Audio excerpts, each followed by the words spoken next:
अश्विन बंसल ने आज अपनी जानलेवा बीमारी के आगे घुटने टेक दिए। अब सवाल ये है, जो 6,000 करोड़ की प्रॉपर्टी वो किसके नाम है?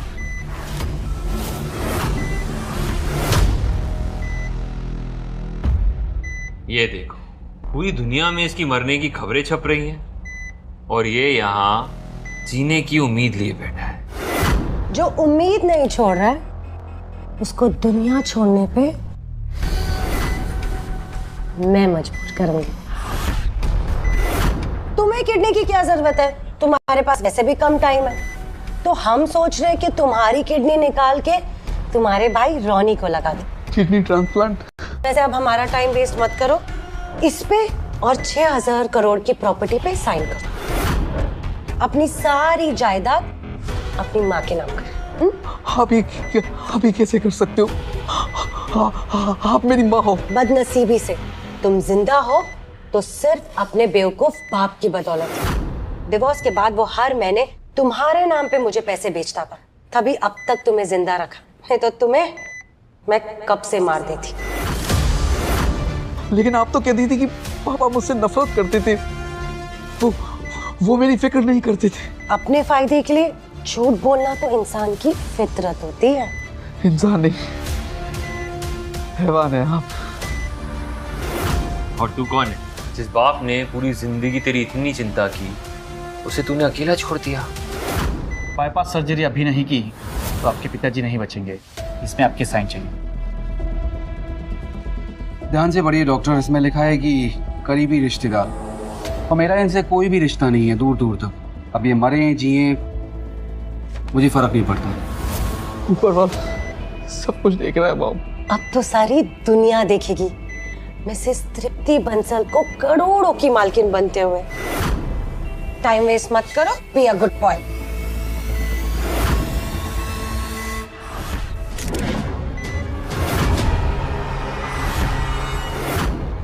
पापा, मैं आपकी माफी का हकदार तो नहीं हूं।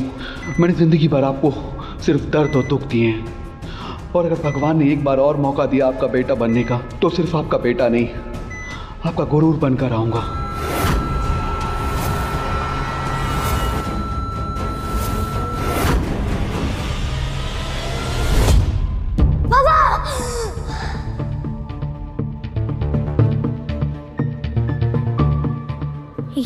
ये मैं यहाँ कैसे आया?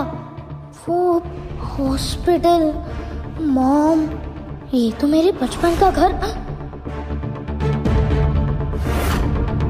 2018? क्या भगवान ने सच में मुझे एक और मौका दिया है? अरे ये तो मेरे बचपन वाला चेहरा है, और ये छोटे हाथ भी। मतलब मैं अपने पास्ट में वापस। मैं ना अब ये शादी में बिल्कुल नहीं रह सकती। मॉम डैड की वो बचपन वाली लड़ाइयाँ। ये लो डिवोर्स पेपर, और इसे अभी के अभी साइन करो। तुम इतना सेल्फिश कैसे हो सकती हो? आशु का तुम्हारे बिना क्या होगा? आशु को एक माँ की जरूरत है ना। और मुझे चाहिए फ्रीडम, पैसे। लाइफ में ना मैं कुछ बनना चाहती थी, और तुमने मुझे सिर्फ एक माँ बना के रख दिया है। तुम्हें ना तुम्हारी जिंदगी और तुम्हारे बच्चे की जिंदगी मुबारक हो। इसका मतलब भगवान जी ने सच में मुझे सेकंड चांस दे ही दिया। शौर्य, सोच क्या रहे हो? मुझे ना अभी के अभी डिवोर्स चाहिए।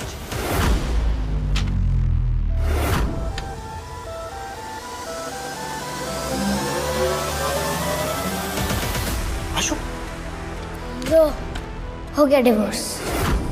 ना पापा को तुम्हारी जरूरत है और ना ही मुझे।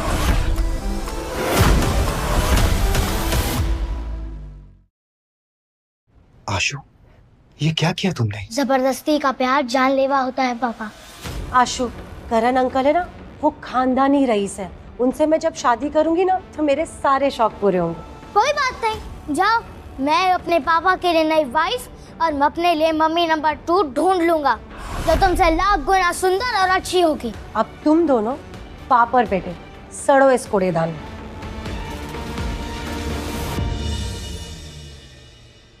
मैं चाहकर भी तुम्हें ऐशो आराम की जिंदगी नहीं दे सकता। दुनिया में मुझसे बुरा कोई बाप ही नहीं होगा। बुरे लोग नहीं, बुरा वक्त होता है पापा, और वक्त को बदलते देर नहीं लगती। अगर तुम मेरा साथ दोगे तो हम दोनों मिलकर ना इस वक्त को भी बदल देंगे। बस हमेशा अपने पापा की हिम्मत बने रहना तुम।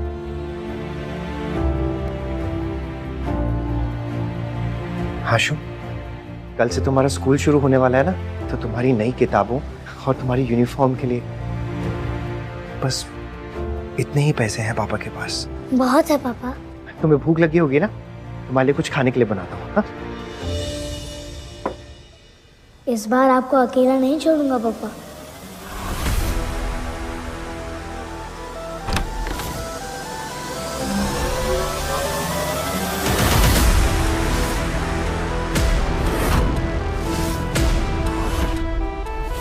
अरे ये किसका बच्चा है? चाय वाला होगा। क्या छोड़ू, दो कड़क चाय लेके आ। कड़क चाय नहीं, कड़क नोटों का सौदा करने आया। बॉम्बे स्टॉक एक्सचेंज करेगा मेरे पापा का नसीब चेंज।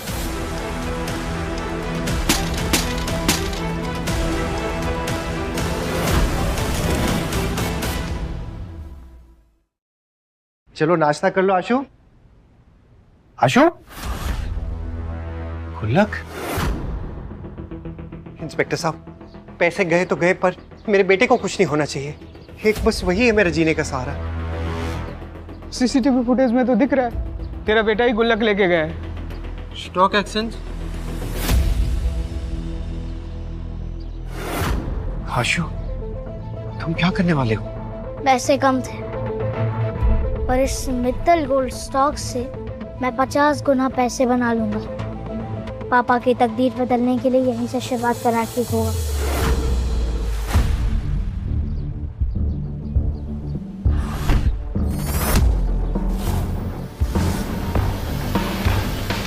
काव्य मैम, आज का स्टॉक मार्केट तो डूब रहा है। जो गहराई में डूबती हुई शेयर मार्केट में से सबसे महंगा मोती बाहर निकाल ले, वही बनेगा एशिया की सबसे बड़ी कंपनी वरदान ग्रुप्स का फाइनेंशियल एडवाइजर। बच्चे, शेयर तुमने खरीदे हैं? मित्तल गोल्ड्स का प्राइस गिरने वाला है। बेटर है कि तुम ये स्टॉक वापस कर दो और अपने घर चले जाओ। आपको कुछ नहीं पता। एक सीक्रेट बताओ, अगले आधे घंटे में रशिया यूक्रेन पर बड़ा हमला करने वाला है और अगले 10 दिन में फॉरेन गोल्ड स्टॉक्स 50 गुना तक बढ़ेंगे। बहुत ही अच्छी कहानी है। एक सजेशन दूं? मुफ्त की सलाह ना मैं देता हूँ और ना ही लेता हूँ। जुबान संभाल कर बच्चे, तुम वरदान ग्रुप की CEO, the financial genius miss Kavya Vardhan से बात कर रहे हो। ये तो काव्या वर्धान है। उनके किसी गलत आदमी से शादी हो गई थी और डिप्रेशन के चलते उन्होंने सुसाइड कर लिया था। बेटा, गोल्ड प्राइस कभी इतने नहीं बढ़ते हैं। इंटरनेशनल अलायंस सब संभाल लेंगे और किसी भी टाइप की कोई जंग नहीं होने वाली है। ये लड़की सुंदर भी है, शरीफ भी है। क्यों ना एक तीर से 2 निशाने लगाऊं? पापा की जिंदगी बन जाएगी और इनकी भी बच जाएगी। हेलो, कहाँ खो गए? तुमसे बात कर रही हूँ मैं। हाँ, एक शर्त लगाएंगी? कैसी शर्त? अगर अगले 20 मिनट में स्टॉक कम हो गया तो मैं कभी अपने पापा के पैसे स्टॉक में नहीं लगाऊंगा और आपसे माफी भी मांग लूंगा। और अगर स्टॉक बढ़ा तो आप मेरी हर बात मानेंगे और मेरे पापा से शादी करके मेरी मम्मी नंबर 2 बन जाए। ये मेरी तरफ से शगुन है। दीपक की समझे?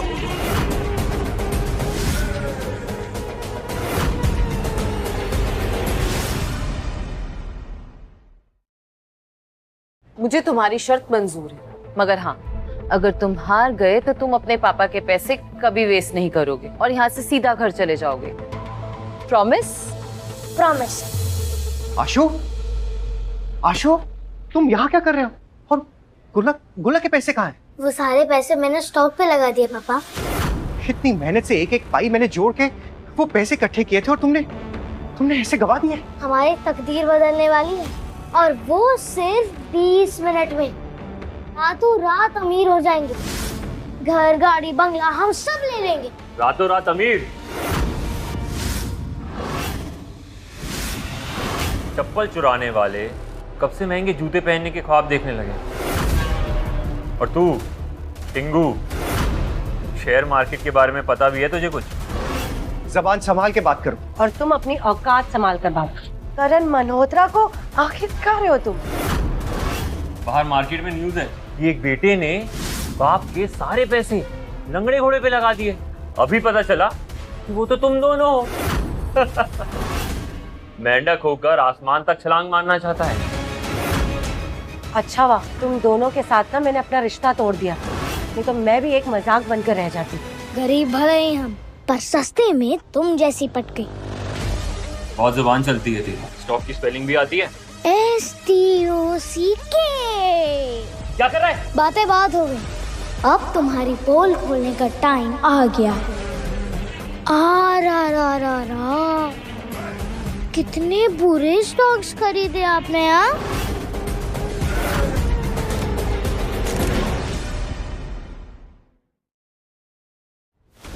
सुने टिंगू, सिर्फ पैसे लगाना शेयर मार्केट नहीं है। घोड़े पे दाव लगाने से ज्यादा इंपॉर्टेंट है उस खेल की समझ होना। असली खेल वही है, समझा? और वो देख, तेरा स्टॉक तो नीचे ही गिरता जा रहा है। और वैसे भी गंदी नाली के कीड़े ना समुंदर के रास्ते नहीं ढूंढते, वो गली के गटर में ही रहते हैं। शौर्य, मेरी मानो ना तो तुम इसे किसी सिग्नल पे बैठा दो और तुम भी आजाद हो जाओ।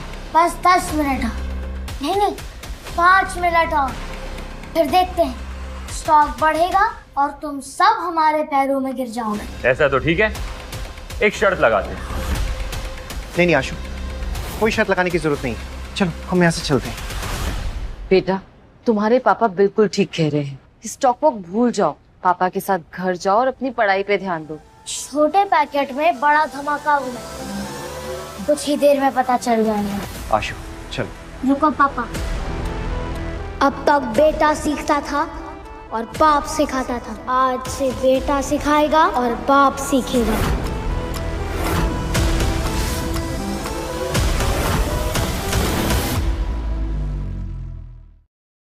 बस एक बार मुझ पर विश्वास कर लीजिए पापा। क्या आप लाइफ में एक बार नहीं जीतना चाहते? जीतने के लिए किस्मत चाहिए, लेकिन तुम्हारे कपड़ों की तरह तुम्हारी किस्मत भी फटी हुई है। बाप भिखारी तो बेटा जुआरी।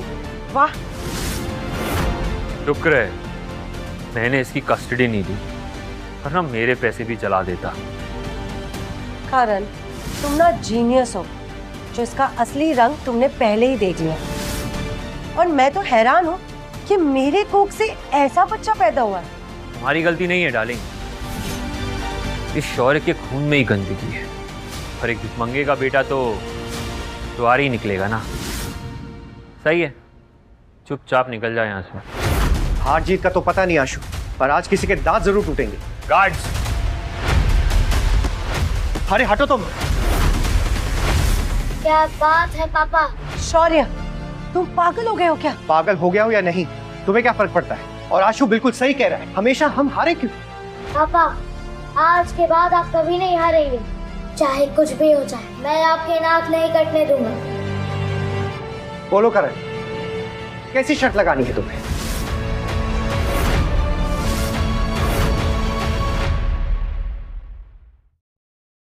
अगर अपने आप को शर्मिंदा करना ही है तो कर लो। 15 मिनट में अगर ये स्टॉक ऊपर नहीं आया तो तुम दोनों जिंदगी भर मेरे नौकर बन के रहोगे। लेकिन आशु बच्चा है, इसमें उसे घसीटने की जरूरत नहीं है तुम्हें। कोई बात नहीं पापा, जीत हमारी होगी। शौर्य, तुम सोच भी कैसे सकते हो कि तुम जीत जाओगे? क्या तुमने सच में मान लिया है कि तुम्हारा बेटा यूं ही हवा में कोई भी शहर चुन लेगा और पैसे लगा देगा और तुम पैसे जीत जाओगे? लेकिन अगर आप हार गए तो?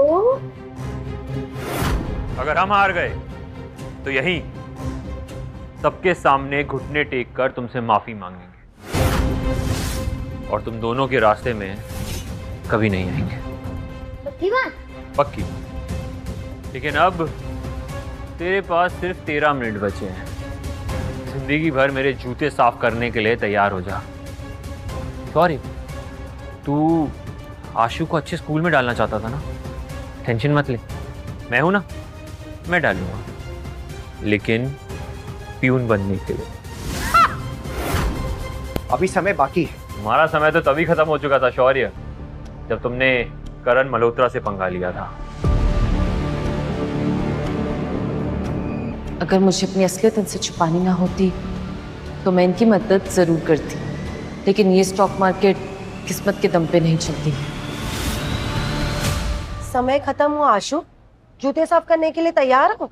आशु को इसमें घसीटने की कोई जरूरत नहीं है, उसकी नादानी समझ के उसे छोड़ दो। ठीक है, इसे माफ कर दूंगा, लेकिन तू अभी सबके सामने मेरे जूते चाटेगा। क्या हुआ शौर्य, तू तो कहता था बेटे के लिए जान भी दे देगा, तो घुटने टेक, चाट मेरे जूते, दिखा कितना प्यार करता है तू अपने बेटे से। मैं झुकने के लिए तैयार हूं। पापा, छुपने का जमाना गया, अब दुश्मन की गुर्री को अपने ऊपर लाने का वक्त आ गया। अटेंशन प्लीज, आज मित्तल गोल्ड स्टॉक की कीमत में 50 गुना की भारी उछाल आई है। सभी शेयर होल्डर्स तुरंत ध्यान दें।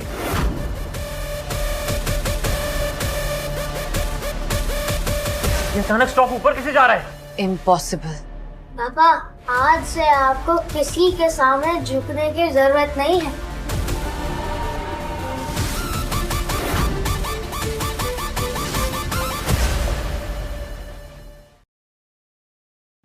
What the hell is happening? ये अचानक से स्टॉक ऊपर कैसे जाने लगा? क्या बढ़ गया है? हमारे हौसले का कद बढ़ गया है पापा। हमने सच में पैसे कमा लिए, मतलब वो 50 गुना हो गया। अपनी खुशी को रोक के रखिए पापा, क्योंकि अगले एक हफ्ते में ये 2.5 लाख 5 करोड़ तक जाएंगे। 5 करोड़? लेकिन ये कैसे पॉसिबल है? रशिया और यूक्रेन के बीच वॉर शुरू हो गई है, इसलिए फॉरेन गोल्ड के प्राइसेस तेजी से ऊपर जा रहे हैं। I don't believe this. इन फकीरों के पास इतने पैसे। शायद भूल गई है मॉम के नाम पे धब्बा कि फकीर के हाथ में भी किस्मत की लकीर होती है। और आपके नए हस्बैंड घुटने टेकने के लिए तैयार है ना? ज्यादा मत उड़ बच्चे, उड़ते हुए परिंदों के पर काटने की आदत है मुझे। आप पर कौन भरोसा करेगा? प्रॉमिस तो पूरा नहीं किया आपने। लगता है तुझे तेरी औकात दिखानी पड़ेगी। गार्ड, इसकी टांगे तोड़ दो और समुंदर में फेंक दो। रुक जाओ।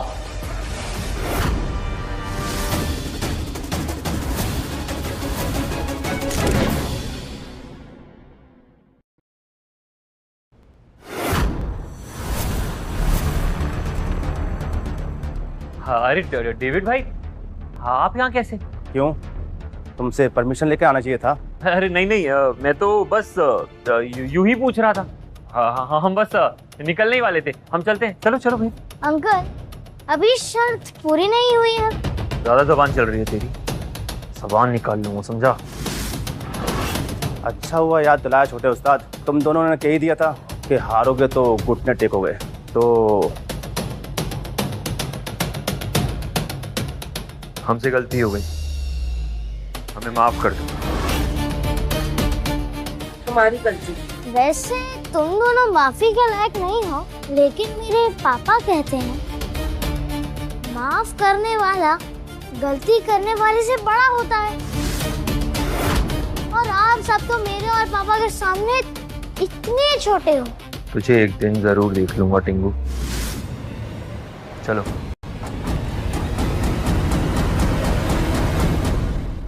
थैंक यू डेविड, तुम जा सकते हो। मैंने सुना था कि एक पल में किस्मत बदलती है, और आज देख भी लिया। I am impressed. जी, आपका बहुत बहुत शुक्रिया, आपने हमारी इतनी मदद की। थैंक यू से काम नहीं चलेगा। मैं वरदान ग्रुप्स में आपको फाइनेंशियल एक्सपर्ट की पोजीशन देना चाहती हूँ। कल आपको मेरे साथ इंटरनेशनल फाइनेंशियल समिट में चलना होगा, एक एक्सपर्ट बनके। फाइनेंशियल समिट, यानी उस खजाने की चाबी जिसने पहले जिंदगी में मेरी लाइफ बदल दी थी। इस बार ये खजाने की चाबी आपकी होगी पापा।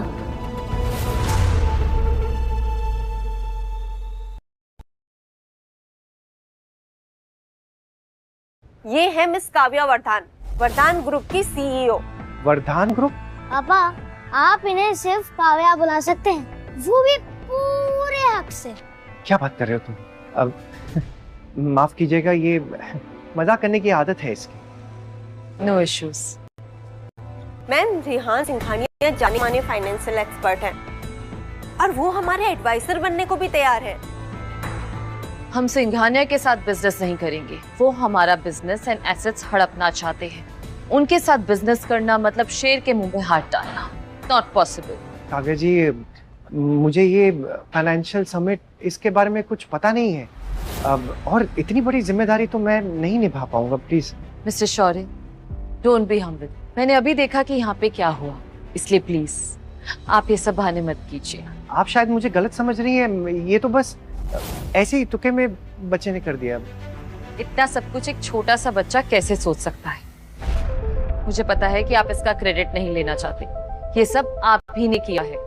कल जहाँ फाइनेंशियल समिट में सब लोग अपनी किस्मत के भरोसे बेट लगाएंगे, हम लोग अपनी सोच और एक्सपीरियंस के भरोसे बेट लगाएंगे। देखिए मिस्टर शौर्य, आई अंडरस्टैंड कि आप रेगुलेटरी बोर्ड के सामने नहीं आना चाहते और किसी भी टाइप का एक्सटर्नल रिस्क नहीं लेना चाहते ताकि किसी को पता ना चले, इसलिए आप खुद पैसे नहीं लगाते, किसी से बोल के या फिर किसी से इन्वेस्ट करवाते।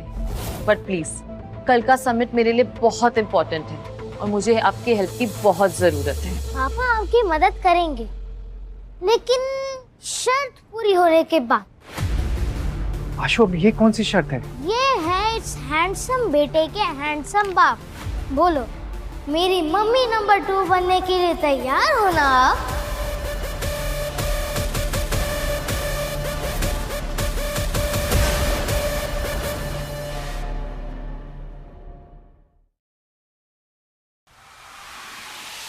करण, कहीं हम गलत तो नहीं है? और वो आशु जीनियस। मोंटी, तुम भी ना कभी कभी वो बदबूदार मोहल्ले के लोगों की जैसे बातें करती है। देश विदेश के जाने माने बिजनेसमैन पहुंचे मुंबई। उस फाइनेंशियल समिट के लिए जो तय करेगा वर्धन ग्रुप का भविष्य। उनके गिरते हुए शेयर्स को देखकर लग रहा है आने वाला कल उनके लिए कंगाली का संदेश ला सकता है। हम लवेंगे, हम सो लवेंगे। ये वरदान का प्लान था। शौर्य और आशु वरदान के साथ तो? अरे तुम दोनों की ठेले लगाने की औकात नहीं है। वो क्या ज्वाइन करेंगे वरदान को? ये सब एक गेम था, एक माहौल बनाना चाहते थे उन लोग।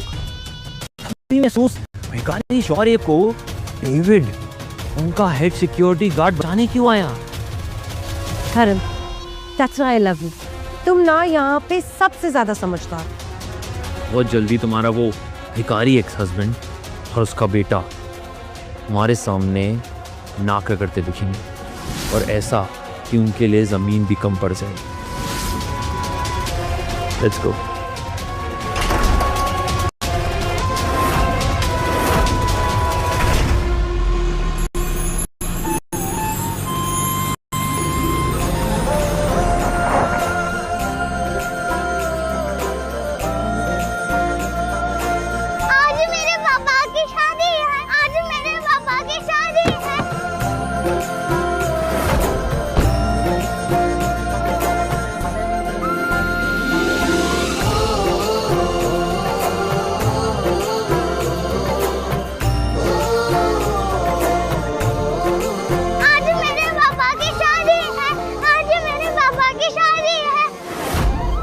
आज एक बेटा अपने बाप की शादी करा रहा है। जिसको सबने समझा छोटा पैकेट, वो आज बड़ा धमाका करने जा रहा है।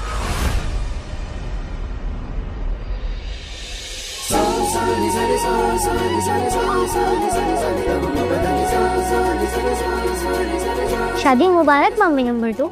थैंक यू बेटा, मैंने अपना वादा पूरा किया और आज आपको फाइनेंशियल समिट पर आकर अपना वादा पूरा करना है। सेब। पापा, मम्मी नंबर 2 कितनी स्मार्ट है और ब्यूटीफुल भी। लेकिन आज जब समिट में मैं कुछ बोल ही नहीं पाऊंगा तो नया नया जो ये रिश्ता जुड़ा है ना, ये भी वो तोड़ देगी। पापा, ये रिश्ता कभी नहीं टूटेगा, कभी नहीं।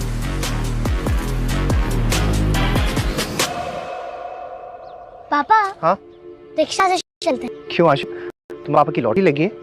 बस स्टैंड आ गए, बस में चलते हैं, आओ।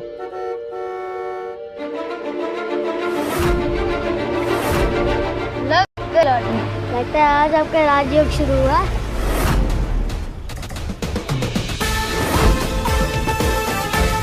सर आपको हमारे साथ चलना होगा। किस राजयोग की बात कर रहे हो तुम आशु? मैंने तो अपने सपने भी गिरवी रख दिए।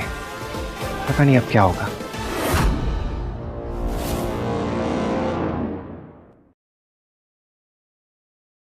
सर गाड़ी में बैठिए ना, काव्या मैडम का ऑर्डर है, पहले शॉपिंग फिर फाइनेंशियल सबमिट।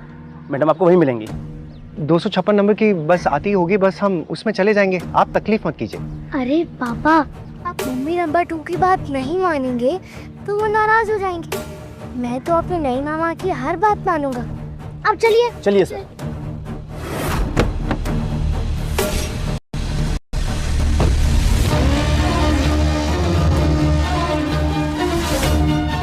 पापा कैसी फीलिंग आ रही है? क्या पोस्टर निकला हीरो जैसी आ रही है ना? हीरो कब जीरो बन जाएगा ना पता भी नहीं चलेगा। ये लोग यहाँ कहाँ से आ गए? तुम भिखारियों की इतनी हिम्मत कि तुम लोग यहाँ हो। यहाँ आना तुम दोनों को बहुत महंगा पड़ेगा।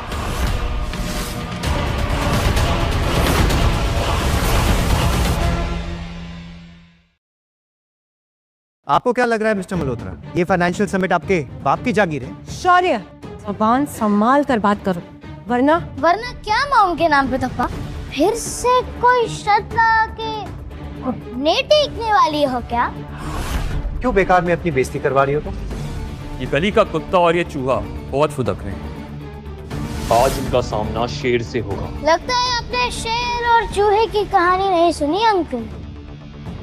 ये तो वही दो लोग हैं ना जो कल शेयर मार्केट में अपना जादू दिखाया था। अरे कल इनका नसीब अच्छा था, हर दिन किस्मत थोड़ी साथ देती है। शौर्य, तुम अभी के अभी करण से माफी मांगो, नहीं तो तुम और तुम्हारा बेटा यहाँ से जिंदा नहीं जाएंगे।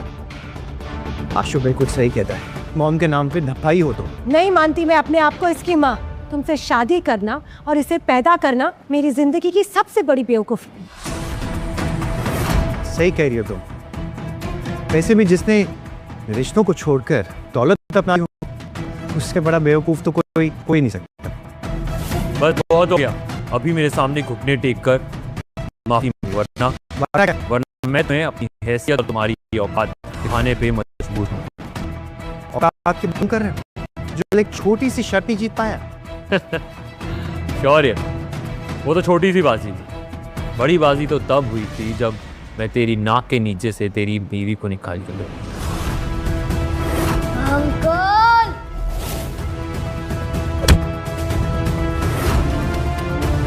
करण, तुम ठीक तो? मैं तुम्हें चैन से जीतना तो दूर, चैन से हारने भी नहीं दूंगा।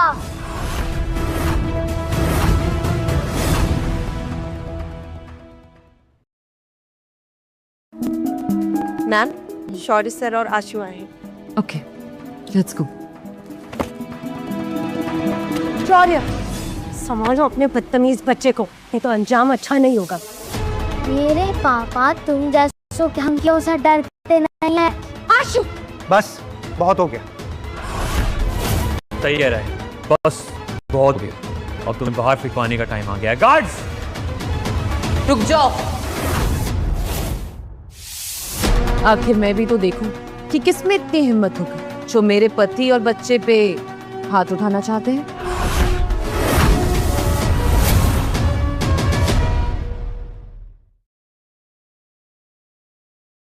अच्छा, और शौक है तुम्हें इस लावारिस बच्चे की माँ बनने का?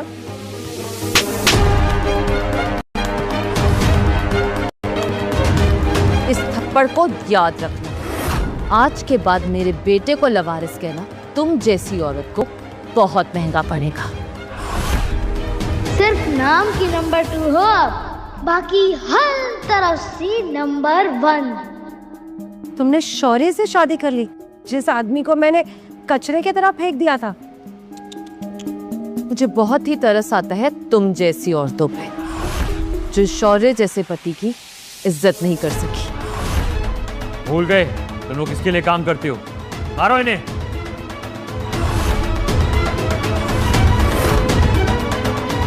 What the hell? अब मैं समझी, तुमने शौर्य से शादी की क्योंकि तुम्हें लगा कोई स्टॉक गुरु है, बट तुम्हें ना बहुत जल्दी पता चल जाएगा कि ये आदमी एक अनपढ़ और गवार है और तुम पता नहीं कहाँ फंस गई हो। पास में शौर्य चाहे जो भी रहा, लेकिन आज के बाद सब उसकी इज्जत करेंगे, क्योंकि वो वरदान ग्रुप्स का दामाद और फाइनेंशियल एडवाइजर है, काव्या वरदान का पति। तुम वरदान फैमिली की बड़ी बेटी हो?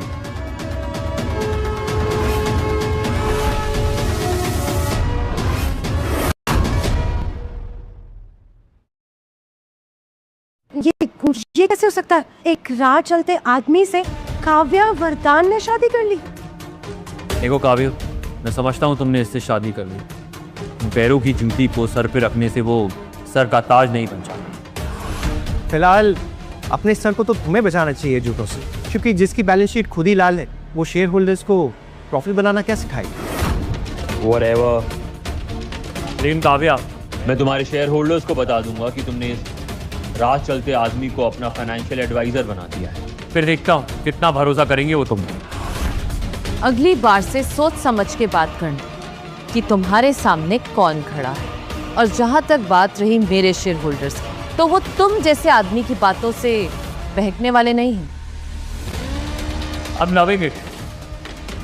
बहुत भरोसा है ना तुम्हें इस पे, तो ठीक है, आज एक स्टोन ऑक्शन है, देखते हैं वहां ये 2 कौड़ी का आदमी मुझसे जीता है कि नहीं। आशु, स्टोन ऑक्शन? मुझे तो पत्थरों के बारे में कुछ पता ही नहीं है। पापा कोई बात नहीं, बस ये समझिए कि एक बड़ा वाला पत्थर दुश्मन के दिमाग पे पड़ा है, और चाहे खेल कुछ भी हो, जीत सिर्फ हमारी होगी। पक्का? तो फिर ठीक है, मिलते हैं ऑक्शन में। अब होगी पार्टी शुरू। इस ऑक्शन में सिर्फ पत्थरों की नहीं, इज्जत की भी बोली लगी।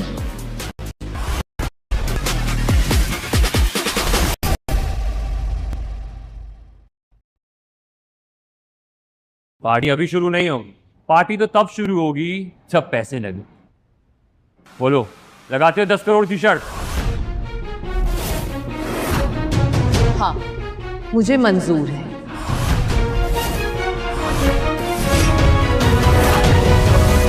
Namaste, ladies and gentlemen. We are going to present you the rarest treasure of this decade.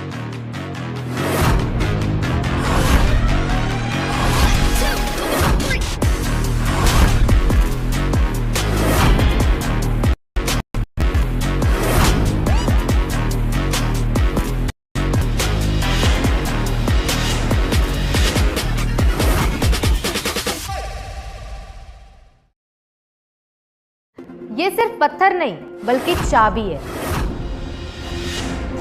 तकदीर की चाबी। जो भी बोली जीतेगा उसे उसके पत्थर को हमारे इस एंशिएंट ज्वेल कटिंग टूल से उसके पत्थर को कट करने का मौका मिलेगा।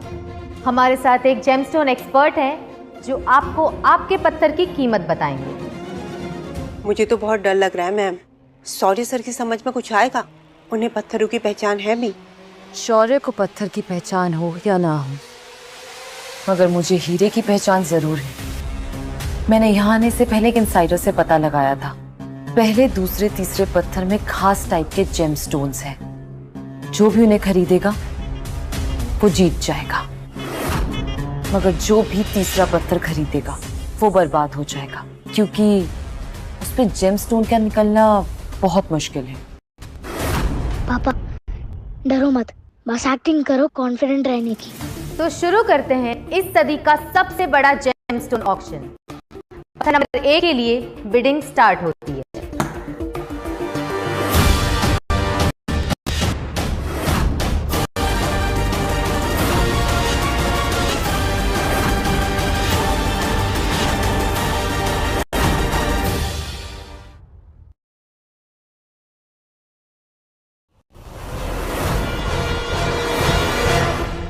आशु, मुझे तो पसीना आ रहा है, घबराहट भी हो रही है। एक काम करते हैं, यहाँ से निकल लेते हैं। अरे पापा, और आप चिंता मत करो, मैं हूँ ना। आशु, तुम बहुत जिद्दी हो गए हो। अभी तुम स्कूल में हो, ये सारी जो मनमानी करनी है ना, कॉलेज जाते हुए करना। आपको क्या पता पापा, मैंने अपने कॉलेज के दिनों में इन पत्थरों के बारे में रिसर्च की है। इन्हें पता नहीं कि बहुत जल्द ही ये अमीर बनने वाले हैं। पत्थर नंबर 1 के लिए बिडिंग स्टार्ट हो 10 लाख से। 80 लाख, 80 लाख 1, 80 लाख 2, 80 लाख 3। पत्थर नंबर 1 सोल्ड।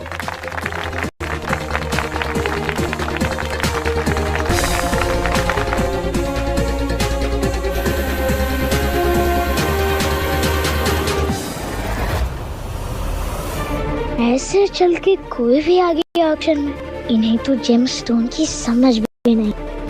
आशु, तो कौन सा हम सालों से पत्थर तोड़ रहे हैं? मेरी मानो, अभी भी टाइम है, यहाँ से निकल लेते हैं। लगता है शौर्य को पत्थर नंबर 1 की समझ थी, इसलिए उसने इस पे पैसे बर्बाद नहीं करे। लगता है कि वो सीधा बड़ा दाव खेलना चाहते हैं। अब आता है पत्थर नंबर 2। बिडिंग शुरू होती है 50 लाख से। पापा, ये पत्थर सही, हम यही वाला पत्थर चुनेंगे। नहीं नहीं आशु, बहुत रिस्की है। शौर्य बोली क्यों नहीं लगा रहे हैं? वो डर तो नहीं गए? मैम, करण ने हाथ उठाया है। 1 करोड़ 20 लाख।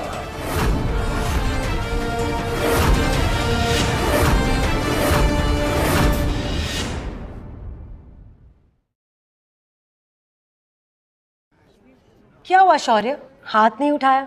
ओह, मैं ना बिल्कुल भूल गई। तुम जैसे सड़क छाप आदमी को पत्थर की कहां से पहचानोगे? Just love it. वैसे तेरी दूसरी बीवी के पास 10 करोड़ चुकाने के लिए है ना, शर्त हारने के बाद।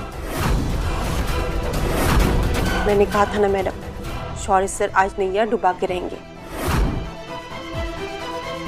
नहीं, ऐसा बिल्कुल भी नहीं है। मोर उसी बादल के सामने नाचता है जो बरसने वाला है। मैं देख रही हूँ कि शौर्य की आंखें तीसरे नंबर पत्थर पे गड़ी हुई हैं। कॉन्ग्रेचुलेशंस, पत्थर नंबर 2 आपका हुआ। इसे कट करके चेक करा लीजिए। रुको, सारे पत्थर लास्ट में एक साथ कट होंगे। इसे बताता हूँ कि आखिर मैं चीज क्या हूँ। पत्थर नंबर 3 के लिए बिडिंग स्टार्ट होती है 1 करोड़ से। पापा, ये वाला पत्थर ले लेते, ये हमारे लिए गोल्डन चांस है। नहीं आशु, ये बहुत खतरनाक खेल है, मुझे नहीं खेलना है। 2 करोड़। लगता है करण को जेम्स में नहीं, शौर्य को नीचा दिखाने में इंटरेस्ट है। Stupid man. क्या हुआ शौर्य, कहीं आते समय रास्ते में जुबान तो नहीं गिर गई? बहुत देर से चुप बैठा है। करण, हमारी जीती हुई दौलत देख के ना उसकी आंखें भी गिर जाएंगी। और वैसे शौर्य, इतने दुखी मत लगो, क्योंकि अभी पार्टी तो शुरू होगी।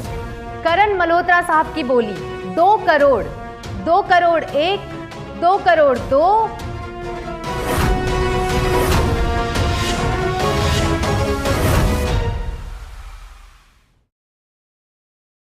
गौर से सुन लो सब लोग, ये तीसरा पत्थर मेरा है। ये शौर्य की खामोशी बता रही है कि इसकी जेब कितनी गहरी है, इतनी कि उसमें चिल्लर भी नहीं है ना शौर्य? पत्थर नंबर 3 सोल्ड टू मिस्टर करण मल्होत्रा।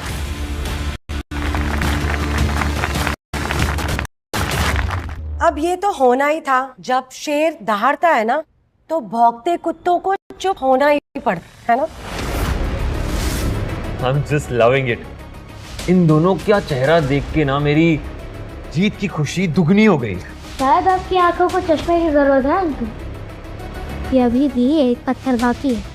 सुन रहे, ये जो चौथा पत्थर है ना, वो किसी काम का नहीं है। इस धरती पे बोझ है, बिल्कुल तेरी बाप की तरह।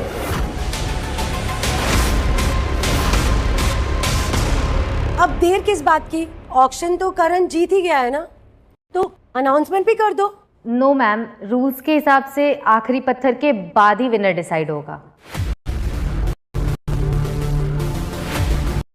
पत्थर नंबर 4 बेकार है, टाइम वेस्ट। चलो चलो चलते हैं, चलो चलते हैं। पत्थर नंबर 4 के लिए बिडिंग शुरू होती है 5 लाख से। 5 लाख।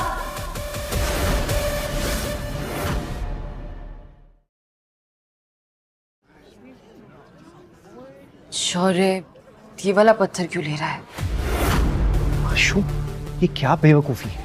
ऑलरेडी करण को 10 करोड़ रुपए देने हैं और ऊपर से तुम ये सब कर रहे हो। अरे पापा, बेकार में गरीब बन रहे हैं, हमेशा देने की बात करते रहते हैं। ये तो अमीरों की निशानी है।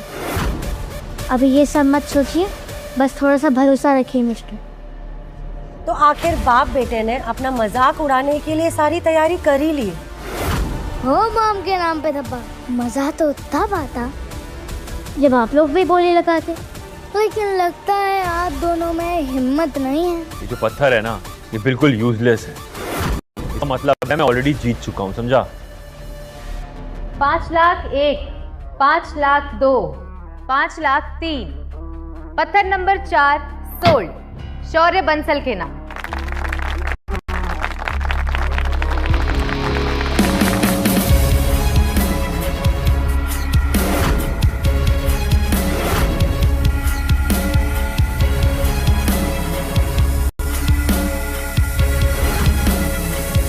Cut the stone.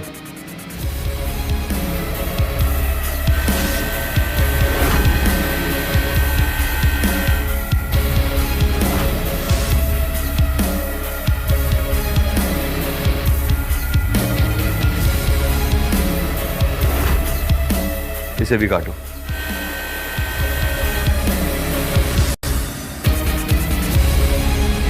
Oh my God! देखा काव्य, मैंने कहा था ना कि मल्होत्रास हमेशा जीतते हैं। 10 करोड़ रेडी रखना, तुम शर्त हार गई। अरे इतनी भी क्या जल्दी है, हमारा पत्थर अभी कटना बाकी है। वगैरह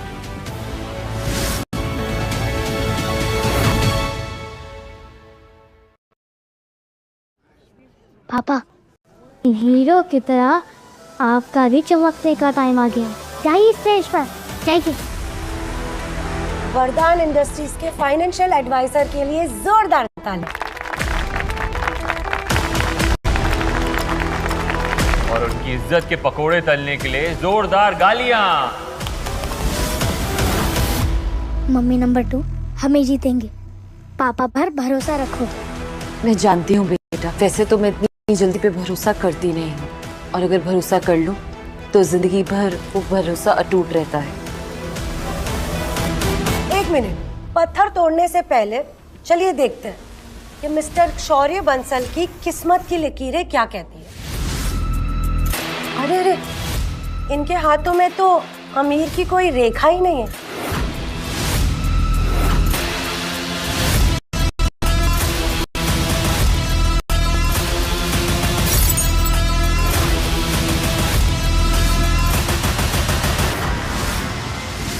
लकीर अगर नहीं है तो मैं खुद बनाऊंगा, और अगर मेरी किस्मत में अमीर बनना नहीं लिखा है तो मैं किस्मत को ही मिटाकर अपनी किस्मत नहीं लिखूंगा।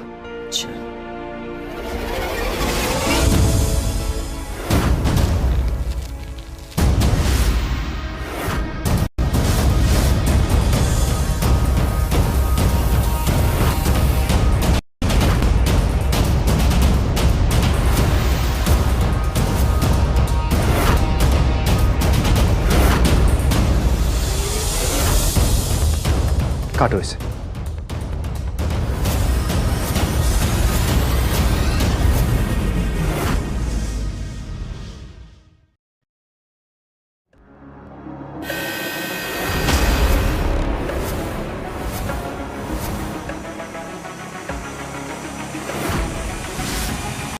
लेडीज एंड जेंटलमैन, कहानी में ट्विस्ट है जिसकी किसी ने उम्मीद भी नहीं की थी। और एक और खास बात, ये कोई ऐसा वैसा जेमस्टोन नहीं, दुनिया में सबसे कम पाया जाने वाला टैंजनाइट है। ऐसे स्टोन हजारों सालों में एक बार पाए जाते हैं, और इनमें से एक एक की कीमत कम से कम करोड़ों की होगी।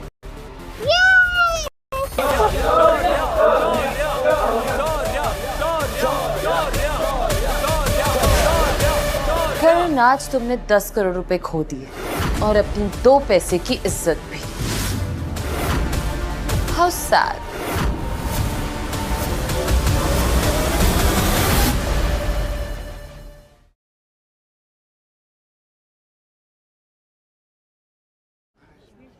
नहीं, ऐसा नहीं हो सकता।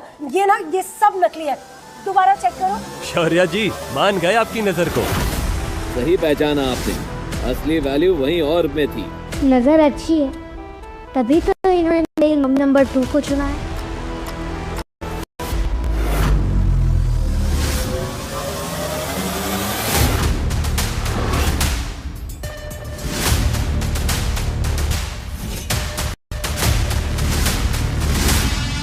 Rehan Singhania, welcome sir.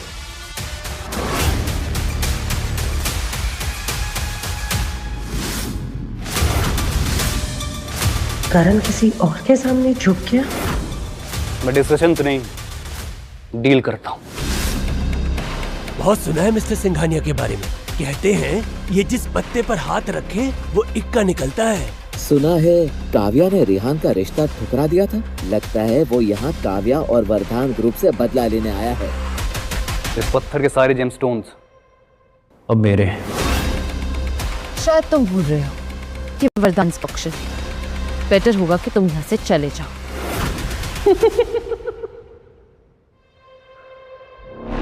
मैं निकल जाऊं? वो भी खाली हाथ? Not a chance Kavya. आज मैं इस जगह से 2 चीजें तो जरूर लेके जाऊंगा। पहला ये जेमस्टोन्स और दूसरी तुम।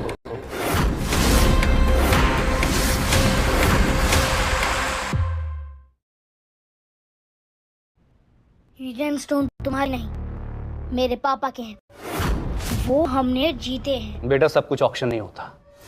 ये जेमस्टोन जिस माइन का है उसे सिंघानिया फैमिली ने खरीद लिया है। अब ये हमारी प्रॉपर्टी है, तो उसको ऑक्शन करना हमारे परमिशन के बिना अब इलीगल है। सर हमारे पास ऑफिशियल परमिशन पेपर है, ये देखिए। रियली?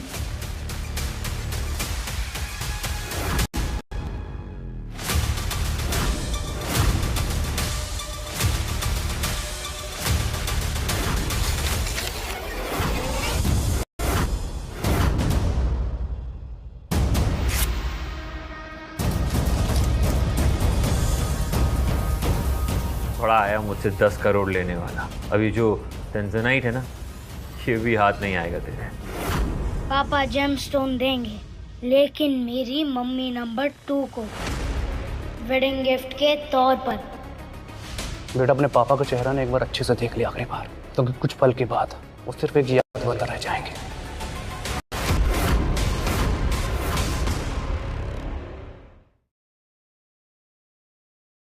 ये टैंजराइट मेरे पापा मम्मी नंबर 2 को। तुम सच में टैंजराइट मुझे देने वाले थे? वाह क्या मजाक है यार। मतलब तुमने इस आदमी के लिए मेरा रिश्ता ठुकराया था। ओके मैं काव्या, कर क्या रही हो तुम? हाँ, इस आदमी के लिए मैंने तुम्हारा रिश्ता ठुकराया था, क्योंकि ये अपनी किस्मत खुद बनाना चाहता है, तुम्हारी तरह नहीं जो अपने बाप के नाम पे उछलता है।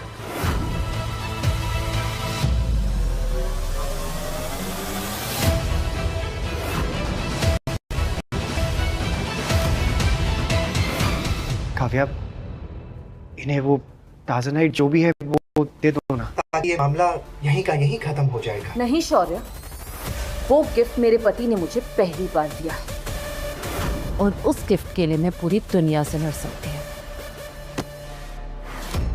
इतनी आसानी से नहीं मानना तुझे।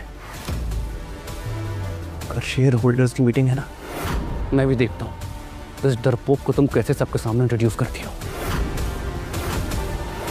बस कुछ दिन के अंदर तुम्हें रोड पे न ले आया तो मेरा नाम रेहान सिंघानिया नहीं। I'll see you there.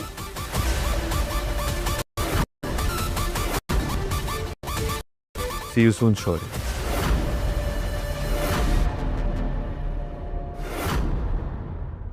आशु, अरे आप कहाँ जा रहे हैं? मैं आपको छोड़ देती हूँ। अरे नहीं नहीं, हम लोग चले जाएंगे। अरे मम्मी नंबर 2, मुझे तो बहुत डर लग रहा है। अगर वो अंकल आ गए तो क्या हम आज रात आपके घर रुक सकते हैं प्लीज? हाँ बेटा, बिल्कुल।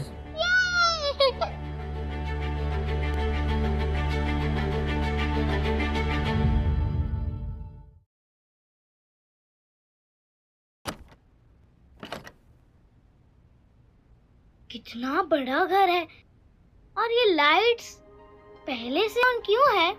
बेटा, मुझे बचपन से ही अंधेरे से बहुत डर लगता था, इसलिए घर की सारी लाइट्स हमेशा ऑन रहती हैं। मम्मी, अब आपको डरने की कोई जरूरत नहीं है, हम हैं ना आपके साथ। नहीं नहीं आशु, हम यहाँ हमेशा कैसे रह सकते हैं? माना कि इन्हें बड़ा घर दे सकते रहने के लिए, लेकिन इसका मतलब ये थोड़ी ना है कि मैडम जी के घर पे हम ही रहने आ जाएं। मुझे आप दोनों के यहाँ रहने से कोई प्रॉब्लम नहीं है, और हाँ, अब हम दोनों की शादी हो गई है तो प्लीज आप मैडम जी कहना बंद करेंगे। अच्छा, मैं फ्रेश होके आती हूँ, आप लोग थोड़ा कंफर्टेबल हो जाइए। आओ आशु, बैठते हैं। अरे पापा, आप ही नहीं समझते, मम्मी नंबर 2 सिग्नल दे रही है, मुझे कुछ करना पड़ेगा।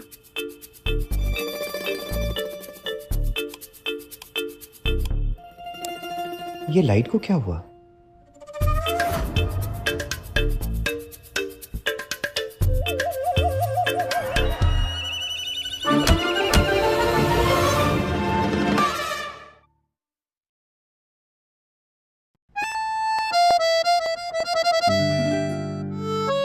आई एम सो सॉरी, गलती से हो गया। सुखी, लेकिन आप लोग ऐसा कर क्या रहे थे जो कि इन्हें चोट लग गई? मुझे नींद आ रही है, मैं सोने जा रहा हूँ। Good night.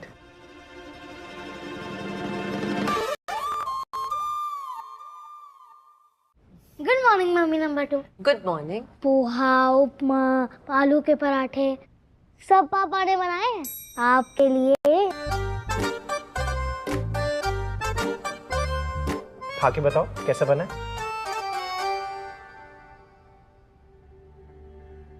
चलो। आप फाइनेंस में क्या कर रहे हैं? आपको तो शेफ होना चाहिए। This is so good. वैसे इस पोहे को खा के मुझे मेरी मॉम की याद आ गई। So good.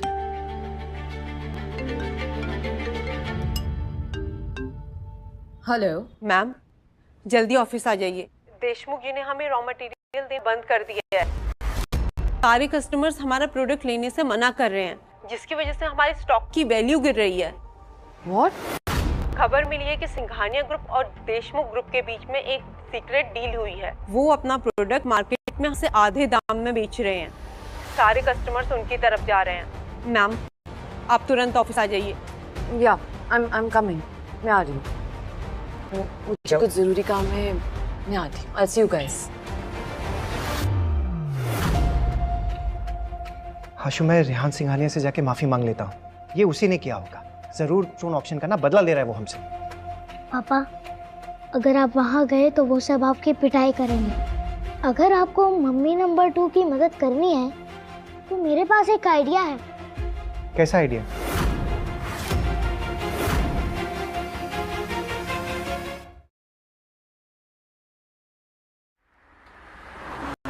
आशु, यहाँ ऐसा क्या है जिससे काव्या मैडम की मदद हो जाएगी? अरे पापा, आप बस मुझे ऊपर चढ़ाइए ना। ऊपर? ये लड़का भी ना। इधर आओ। आशु, आशु संभल के। पापा, आप भी आ जाओ। आशु, मैं तुमसे कह रहा हूँ, ये चोरी करके हम काव्या मैडम की मदद नहीं करेंगे। बहुत सुस्ते, आप ऊपर आओ ना। अच्छा ठीक है, तुम संभल के रहो। हाँ, मैं आ रहा हूँ ऊपर।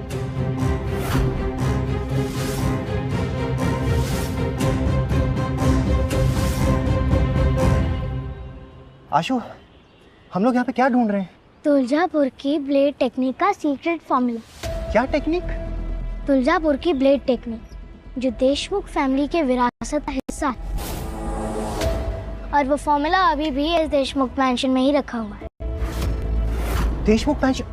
आशु, देशमुख फैमिली से पंगा लेना ना मतलब मौत को दावत देना है। और जयराज देशमुख तो देश के सबसे पुरानी रईस आदमी है, वो हमें जिंदा नहीं छोड़ेंगे। तुम कहाँ ले आए हो? आप चलिए पा। अरे आशु रुको।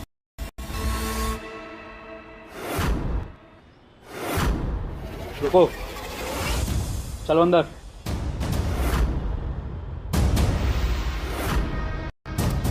हर आए मेहमानों की खातिरदारी करना देशमुख बहुत अच्छी तरह से जानता है।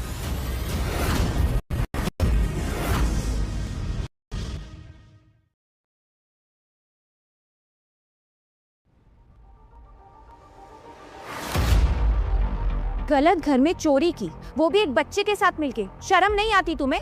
इतनी छोटी सी उम्र से अपनी तरह चोर आने की तैयारी कर रहा है। नहीं नहीं सेठ जी, हमसे बहुत बड़ी भूल हो गई है। तुम दोनों की सारी बातें सुनी मैंने। तुलजापुर गेट के बारे में क्या जानते हो? सब कुछ। चुप रहो तुम। सेठ जी मैंने कहा ना, हमसे बहुत बड़ी गलती हो गई है। दोबारा हम लोग यहाँ पे आपको दिखाई भी नहीं देंगे। आप प्लीज हमें जाने दीजिए। जयराज के दरबार में वफादारी का इनाम और धोखे की सजा जरूर मिलती है। सेठ जी, मेरा बेटा मेरे साथ है, इसे हमारी नादानी समझकर आप जाने दीजिए प्लीज। दादू, आप कहें तो पुलिस को फोन करूं? नहीं, फैसला और सजा दोनों जयराज खुद देगा। इनकी हड्डियां तोड़ के हमारे कुत्तों के सामने फेंक दो।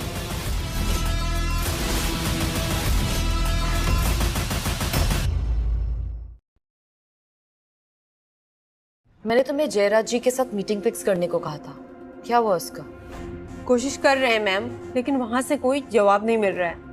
उनकी तरफ से कभी इतना लेट रिप्लाई नहीं आया। स्ट्रेंज। सेठ जी मैं आपके सामने हाथ जोड़ता हूँ, प्लीज हमें जाने दीजिए। चाहोगे तो तुम जरूर, लेकिन 4 कंधों पर। आशु, इस बार सच में ना हम लोग बहुत गंदा फंस गए। ये लोग कुछ नहीं कर पाएंगे। तुम जानते नहीं, ये बहुत खतरनाक लोग हैं। सेठ जयराज देशमुख, तुलजापुर के अटूट धातु का फॉर्मूला ना आपके हाथ लगा है। जितनी करनी है कर लो, लेकिन मैं ही जानता हूँ राज की। अभी भी मारना चाहते हैं हमें? अरे रुको,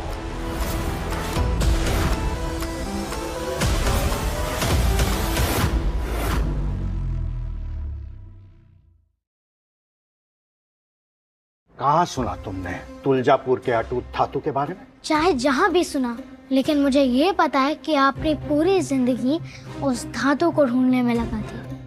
दादू, आप कहाँ इस बच्चे की बातों को सीरियसली ले रहे हैं? नहीं छाया, उस तकनीक के बारे में मेरे जीवन काल में बाप दादा नहीं ढूंढ पाए, लेकिन ये बच्चा कौन हो तुम, और तुम्हें उस तकनीक का राज कैसे पता है? आप आम खाइए ना, गुठलियाँ क्यों गिन रहे? बताइए, आपको वो फॉर्मूला चाहिए या नहीं? कहाँ है वो धातु, बताओ। सेठ जयंत राव की मौत की खबर आई थी, और ये भी उनके मरने के बाद तुलजापुर का अटूट धातु उनके महल में एक शाही तलवार में पाया गया था। ये तो मेरे पूर्वजों का तकनीक है। इतने स्थानों से मैं ढूंढ रहा था, आज भाले में मिल गया।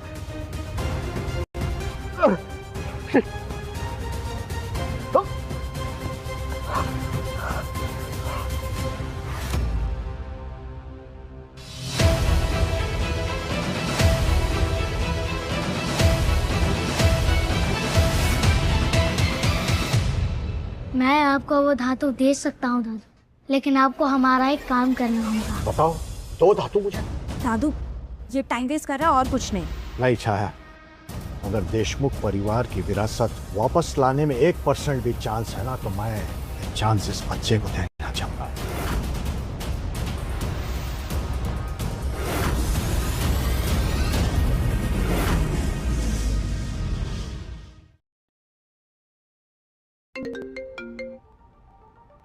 हेलो मम्मी नंबर 2, आपकी मदद करने का एक तरीका मिल गया है। हेलो, आप क्या कांड कर रहे हैं शौर्य जी और आशु? मैं नहीं जानती कि अब वो क्या कर रहे हैं, लेकिन पता नहीं क्यों मुझे उन दोनों पे पूरा भरोसा है। वो इस चुनौती को भी पार कर लेंगे। चलो हम मीटिंग के लिए लेट रहे। प्रेसिडेंट काव्या, देखो कंपनी ने हमारी सीट कैंसिल कर दी है। हमारी कंपनी का दिवाला निकलने वाला है। कंपनी को बचाने का एक ही रास्ता है, आपको रेहान सिंघानिया से माफी मांगनी होगी।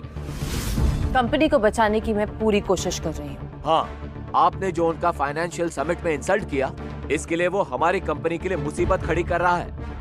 हमारी मानिए तो जैसे पहले तय हुआ था वैसा ही करिए और रेहान से शादी करके कंपनी को डूबने से बचा लीजिए। हरगिज नहीं। सिंघानिया और वरदान के बीच में ऐसी कोई डील नहीं हुई थी। ये रेहान की सिर्फ एक तरफा ख्वाहिश है जो कभी पूरी नहीं हो सकती।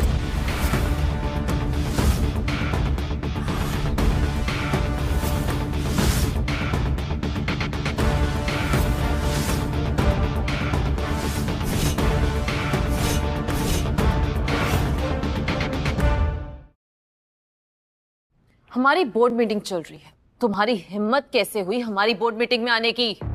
Get out. मौका खुद चलकर तुम्हारे पास आया है और तुम उसी को तेवर दिखा रही हो यार। आखिर तुम चाहते क्या हो? हाँ, मैं तुम्हें चाहता हूँ, बस ये रिश्ता मेरी मर्जी से चलेगा। पहले तुम मेरी बीवी बनोगी, फिर तुम मेरी सेवा करोगी, क्योंकि जो पति होता है ना वो परमेश्वर होता है। मैं और सिर्फ मैं तुम्हारा परमेश्वर। पता है तुम्हें, अब तुम अपनी हदें पार कर रहे हो। काव्या जी, अगर कंपनी डूब गई तो हमारे बच्चे सड़क पर आ जाएंगे। ओ, मिस्टर जयराज जी का फोन आ रहा है।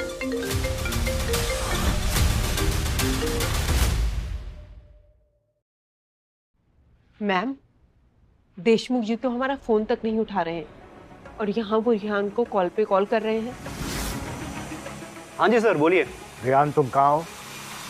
सर, मैं वरदान के ऑफिस में बैठा हूँ। ठीक है, तुम वहीं रुको, मैं भी वहीं आ रहा हूँ। ऑर्डर के बारे में कुछ जरूरी बात करनी है तुमसे। Okay sir.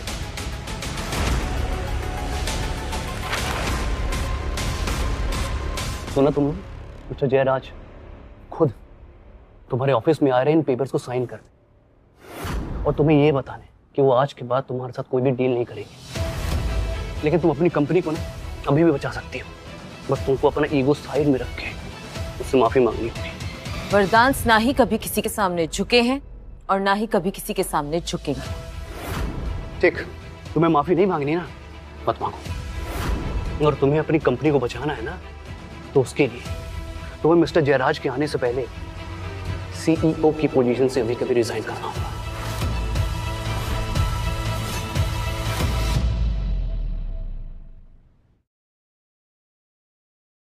मुझे जैसा बचा ही क्या है, आप रिजाइन कर दीजिए और कंपनी से चली जाइए। मिस्टर वर्धान ये कभी एक्सेप्ट नहीं करेंगे। उसकी कोई जरूरत नहीं है। मैं आप लोगों की भलाई के लिए खुद ही रिजाइन कर दूंगी।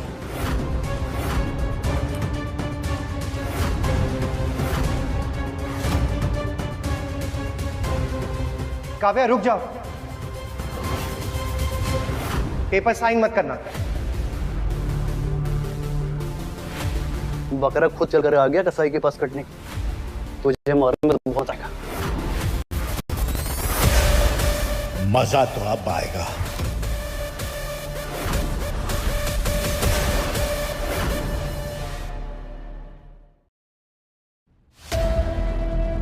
सर, अच्छा किया आपने आप आ गए। काव्या के सामने आपसे डील साइन करने का सपना मेरा पूरा हो जाएगा।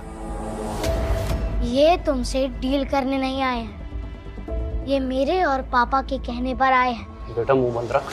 ये सही कह रहा है। मैंने फैसला ले लिया है कि अब मैं रॉ मटेरियल वापस वरदान फैमिली को दूंगा, और वो भी डबल।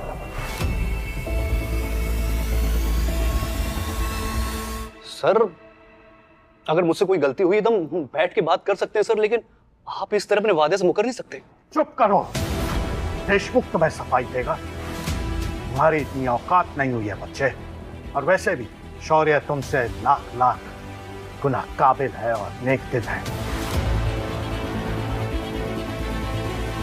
इसलिए ऑर्डर तो इन्हें ही मिलेगा।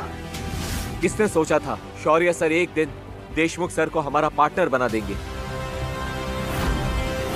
शौर्य सर तो छुपे रुस्तम निकले। सर, अगर आप साइन कर दे तो?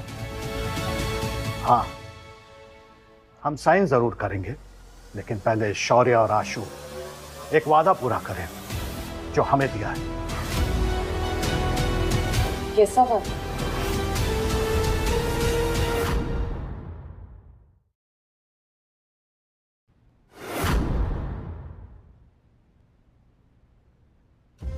मैं आप सबको बता दूं कि मेरे दादू इस डील के लिए इसलिए रेडी हुए हैं क्योंकि इन दोनों ने वादा किया है कि वो हजारों साल से खोई हुई तुलजापुर की अटूट धातु को बनाने की सीक्रेट टेक्निक हमें ढूंढ कर देंगे। क्या सोचकर तुम दोनों ने वादा किया था? पुराने जमाने में तुलजापुर के लोहार समाज ने माँ देवी तुलजापुर की पूजा की, उसके बाद हथियार बनाने की कला सीखी और फिर वो तकनीक कला उन्होंने दुनिया से छुपा दी। और जब से मैंने होश संभाला है, मैंने अपना पूरा जीवन उस गुप्त विद्या को ढूंढने में निकाल दिया।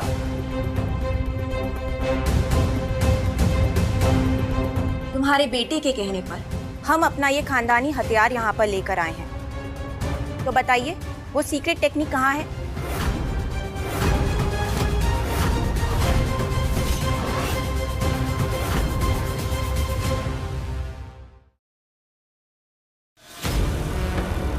आशु, ये कोई मजाक नहीं है। तुम्हें इसके बारे में किसने बताया? मेरे अंदर की आवाज ने बताया पापा। आपके दूध पीते बच्चे हमें बताएंगे इस प्राचीन तकनीक के बारे में? ये दोनों सिर्फ हमारा समय बर्बाद कर रहे हैं सर, और कुछ नहीं। हम दोनों अभी क्या करने वाले हैं, ये सबके सामने आ जाएगा। हे भगवान, प्लीज हर बार की तरह इस बार भी आशु की बात सच कर देना।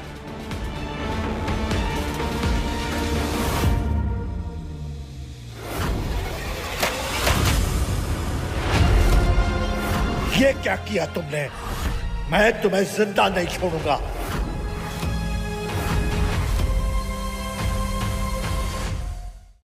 दादू, दादू क्या सच में हजारों साल पहले की गुम हुई हुई टेक्निक है? हाँ छाया, ये झूठी हो ही नहीं सकती। हम इस तकनीक को दुनिया भर में ढूंढते रहे, बस एक जगह भूल गए, हमारा ये पुश्तैनी भाला। अब इस टेक्निक से देशमुख परिवार का सॉलिड कमबैक होगा, या तो तलवार की धार से या तो जुबान की वार से। ये सब कैसे हो सकता है? पिछली जिंदगी में मिस्टर देशमुख ने अपनी सारी उम्र अपनी दौलत गंवा दी थी सिर्फ तुलजापुर की खोई हुई प्राचीन तकनीक को ढूंढने में। आज तुमने देशमुख पे बहुत बड़ा उपकार किया है। नहीं नहीं सेठ जी, हमने तो बस आपकी अमानत आपको वापस लौटाई है। ये शौर्य सच में छुपा हुआ हीरा है, और कितना अच्छा इंसान भी। ये सब जरूर इसकी कोई चाल है। मैं नहीं मानता कि एक राह चलते लफंगे ने इतने प्राचीन खजाने का पता ढूंढ निकाला। ये भाला नकली है, इसने चेंज किया इसको। क्या?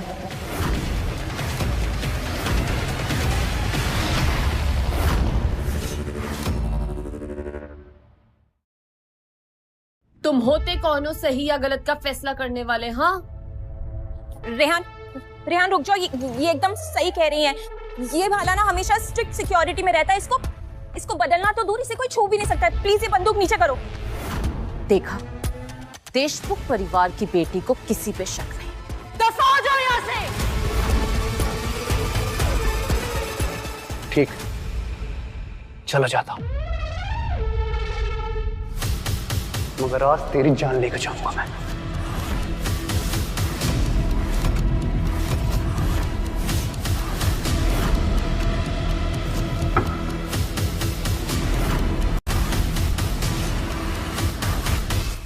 ठीक, आज तो बच गया शौर्य। तेरा दिन था, मगर मेरी बात आज ध्यान से सुन ले। आज के बाद तुझे बर्बाद करना मेरा गुस्सा नहीं है, मेरी जिद है। और रेहान की जिद हमेशा खून से लिखी जाती है। Get out.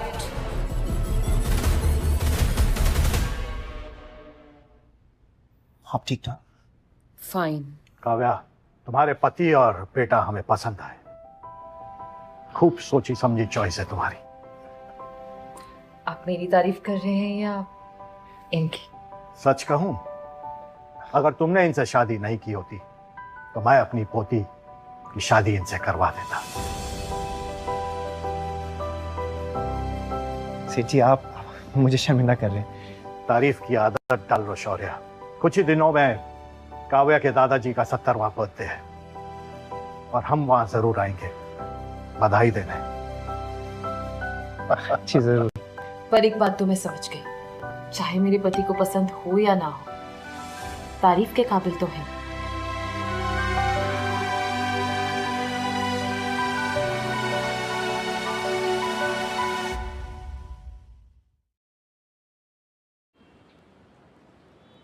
आशु, तुम्हारे दादू के लिए ना हम गिफ्ट एंटीक स्ट्रीट से ही खरीद कर देंगे।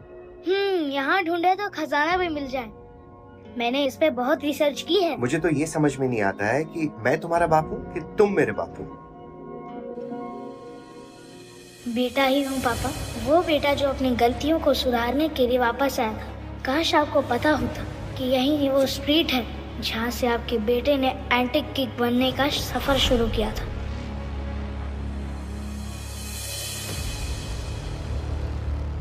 पापा, यहाँ कुछ नहीं है, वहाँ चलते हैं, चलिए। आशु, ये दुकान तो देखने में ही बहुत महंगी लग रही है। ये तो शौर्य बंसल एंटीक स्टोर में एंटीक्स को पहचानना आता भी है इसे। अरे कुछ नहीं, आप चलिए ना, कोई बात नहीं, चलिए ना।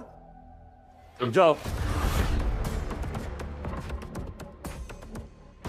शौर्य, तुम यहाँ? तुम्हें एंटिक्स का ए भी पता है? जो तुम यहाँ आ गए एंटिक स्ट्रीट की सबसे फेमस शॉप पर, दरबार कलेक्टिबल्स। पराए लोगों के सवालों का जवाब देना मैं जरूरी नहीं समझता।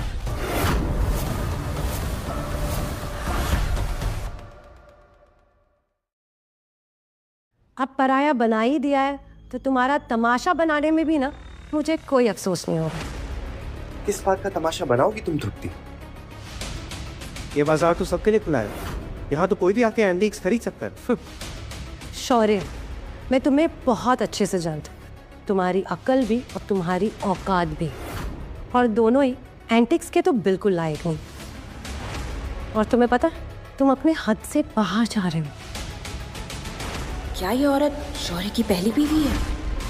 ये पता है कि बात की मॉम के नाम पे थप्पा, जब अकल ठिकाने नहीं थी तो तुम्हें चुना, और अब मेरे पापा समझदार हो गए हैं तो तुम्हें छोड़कर मम्मी नंबर 2 को चुना, जो वर्ल्ड की बेस्ट मम्मी है। तेरी तो आशु, चलो ऐसे आ जाओ।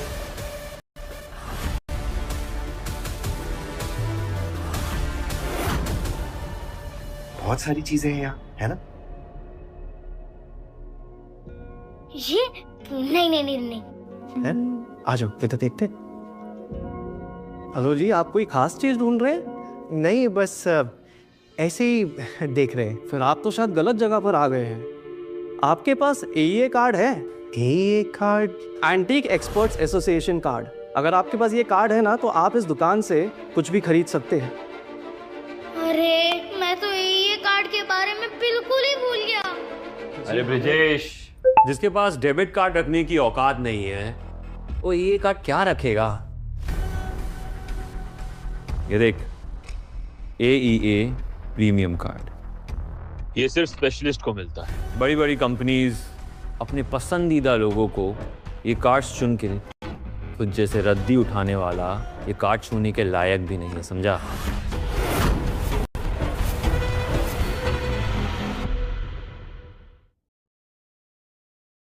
अरे भाई लोग, ये क्या मतफज लगा के रखा हुआ है यहाँ पर? हाँ पापा, हम लोग से बात करके अपना टाइम वेस्ट क्यों करें? हम अपना गेम खेलते हैं।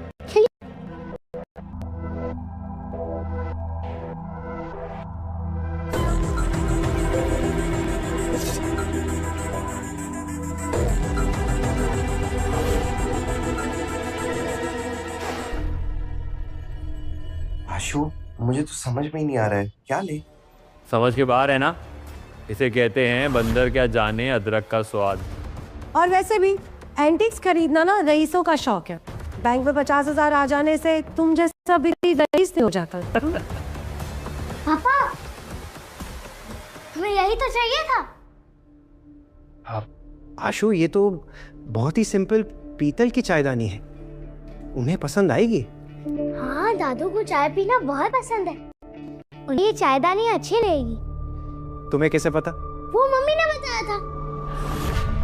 तो चलो ठीक है, दादू की पसंद का ही गिफ्ट चुनेंगे। ये तो एकदम नकली चायदानी लग रही है और दादू को नकली चीजों से सख्त नफरत है। वाह शौर्य, तूने चुना भी तो क्या, एक कटोरा। और बस इसमें ना आप थोड़े से और चिल्लर डालने की बाकी है।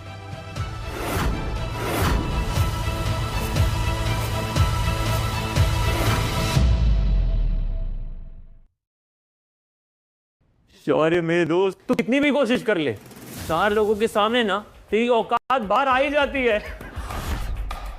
तुम मीनाकरण बेचारा समझ गया है कि बिजनेस करना इसकी बस की बात नहीं है, इसीलिए तो बस स्टैंड पे चाय बेचने की तैयारी कर रहा है और सामान कलेक्ट कर रहा है। वैसे तो ये सही तो बोल रही है, कबाड़ का सामान है, आपको चाहिए तो ये सामान आप ले लीजिए, पर 700 रुपये दे लीजिए। हाँ विदेश, 700 रुपये भी तो बहुत ज्यादा है ना इसके लिए।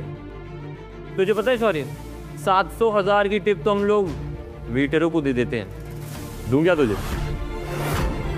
शौर्य, तुम जहाँ खड़े होते हो ना, बदनामी वहाँ आ ही जाती है। ये तो हमेशा पकते रहेंगे। वैसे दादाजी को ऐसी नहीं दे सकता, लेकिन मेरे आशु की खुशी के लिए मैं ले लेता हूँ, बाद में खुद इस्तेमाल कर लूँगा।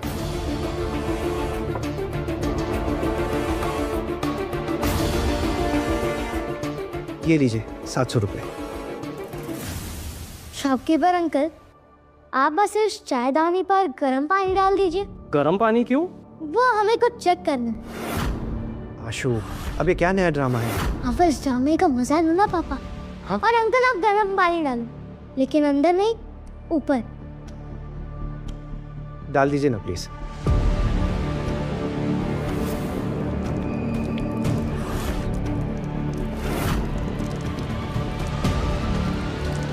अब देखना टूटेगा। देखा, अब कचरे की किस्मत में कचरा ही है।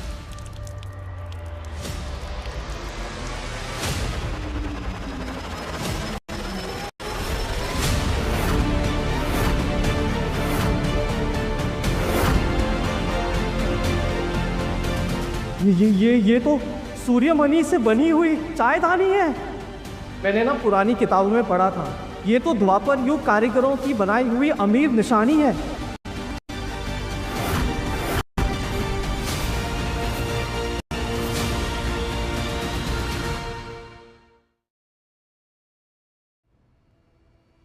ये तो कमाल हो गया। ये केतली तो अशोका काल की है। नहीं, ये कैसे हो सकता है? अरे तुम भी ना, पता है ना, इस ब्रजेश को तुक्के मारने की आदत है। ये तुक्का नहीं था, मुझे अशोक सम्राट की कहानी खुद पापा ने सुनाई थी। मैंने? और ये शाही चायदानी अशोक सम्राट से मुगलों तक चुराई जा चुकी है। और आपको देखकर दुख हो रहा है अंकल कि आज ये चायदानी हमारे हाथ में है। आशु, मैंने ये कहानी में कब सुनाई? इतना तो मुझे भी नहीं पता था। एंटीक सी परख कोई आप ही से सीखे शौर्य भाई। शौर्य ना सिर्फ इंटेलिजेंट बल्कि काबिल और हम्बल भी है। ये करोड़ों की चीज आपको 700 रुपए में ही मिल गई। रुको, ये चायदानी ये नहीं ले जा सकता क्योंकि इसके पास AEA कार्ड नहीं है।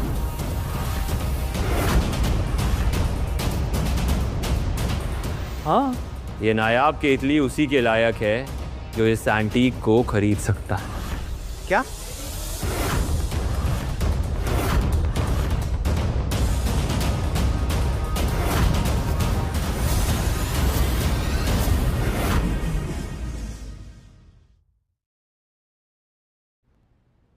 मेरे बेटे की ढूंढी हुई केतली तुम हमसे नहीं छीन सकते करत।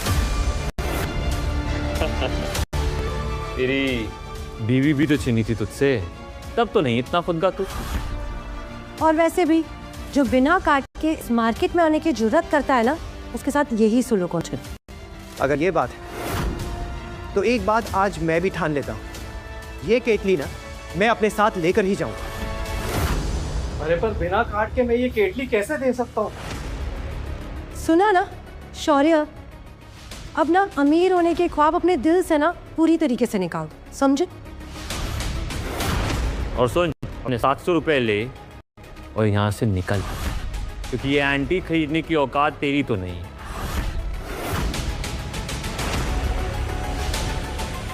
किसने कहा शौर्य की हैसियत नहीं है?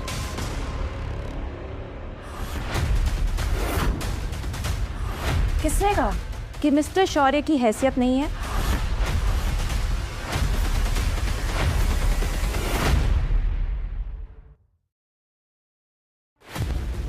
देखा अंकल, कहा था ना कि डूबते को तिनके का सहारा चाहिए।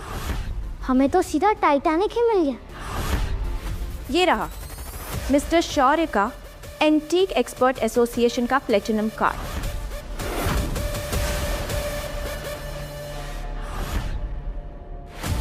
शौर्य का कार्ड, वो भी एलीट कार्ड। ये कब बन गया?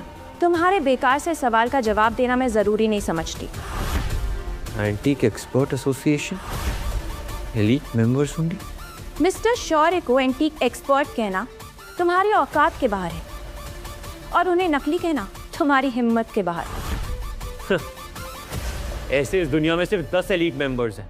ये कार्ड नकली है, मैं नहीं मानता। एक सेकेंड, तुम क्या कहना चाहते हो? मैं फ्रॉड करने आई हूँ यहाँ पे? यस। जानते भी हो, देशमुख परिवार के ऊपर उंगली उठने से पहले उंगली टूट जाया करती है।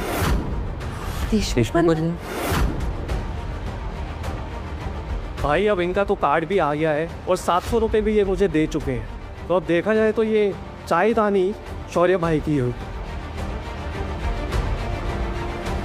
थैंक यू आंटी, आप तो स्ट्रॉबेरी आइसक्रीम जितनी स्वीट हो।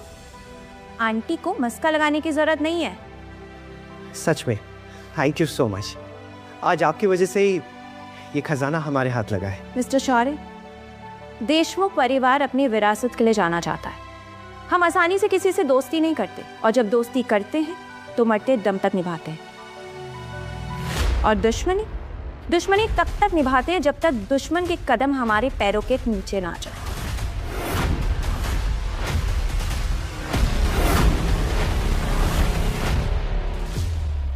अरे मैडम जी, इन्होंने तो ऐसी एक नायाब चीज ढूंढ निकाली है, आप मानेगा 20 साल के धंधे में एक ऐसे नायाब एक्सपर्ट जीनियस आज में मिल रहा।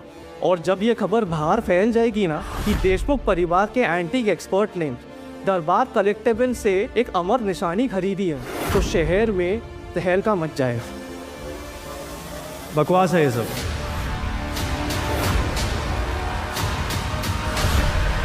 किसने कहा देशमुख परिवार के पास सबसे बेहतरीन एंटीक एक्सपर्ट्स हैं?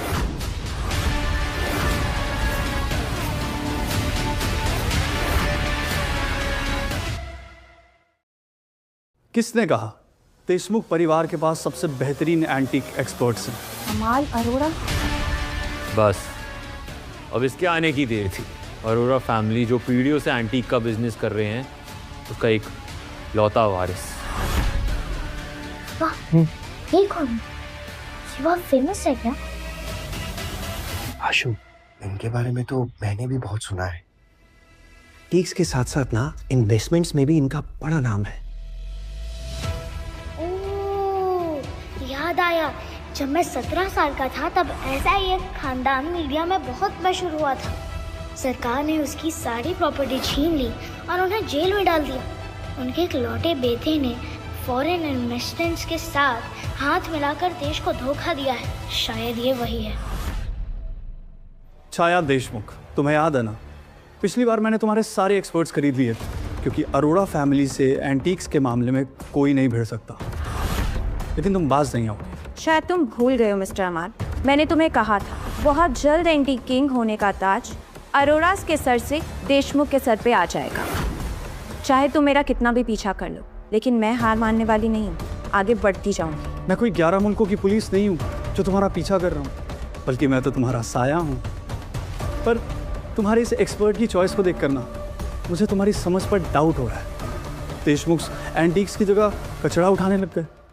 शायद इसीलिए तुम आज तक तुलजापुर वाली तकनीक को नहीं ढूंढ पाए। अरोड़ा फैमिली में तो सब लोग पढ़े लिखे हैं, तो फिर आज का न्यूज़पेपर कैसे नहीं पढ़ा उन्होंने? आज का अखबार? ऐसा क्या आज के न्यूज़पेपर में? ये वही खानदानी तकलीफ मेरे पापा ने ढूंढ कर स्ट्रॉबेरी आंटी के दादू को दी है। इस आदमी ने? तुम्हें अभी भी इन पर डाउट है तो कर लो एंटिक्स में इनसे मुकाबला। तो कर लो मुकाबला।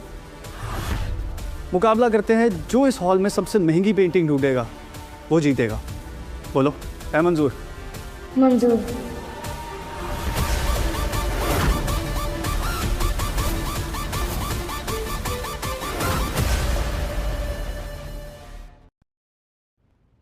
आशु, तुम ये क्या नई मुसीबत में डाल रहे हो? तुम्हें तो पता ही है मुझे पेंटिंग का पाव ही नहीं आता है। आप बस उस पाव के पर से उड़ने की सोचो, सब चंगा होगा। मुझसे मुकाबला करना आसान नहीं है बच्चे। अगर तेरा बाप हारा तो उसकी लाश किसी गटर में तैर रही होगी। देखो भाई, मुझे नहीं करना कोई मुकाबला वुकाबला। करना है। मेरे पापा तो अच्छे अच्छियों की खटिया खड़ी कर चुके हैं, तो आप कौन सी खेत की मूली हो अंकल? और अगर ना आप हारे तो उसी गटर में लेट के स्विमिंग मत करने लग जाए। आशु, मरवाओगे तुम। क्यों बिन माँ के बच्चे के सर से अब बाप का साया भी छीनना चाहते हो? देखो, अभी भी वक्त है, पतली गली से निकल जाओ। और अब भी नहीं निकले ना तो एम्बुलेंस में निकलोगे सीधा हॉस्पिटल।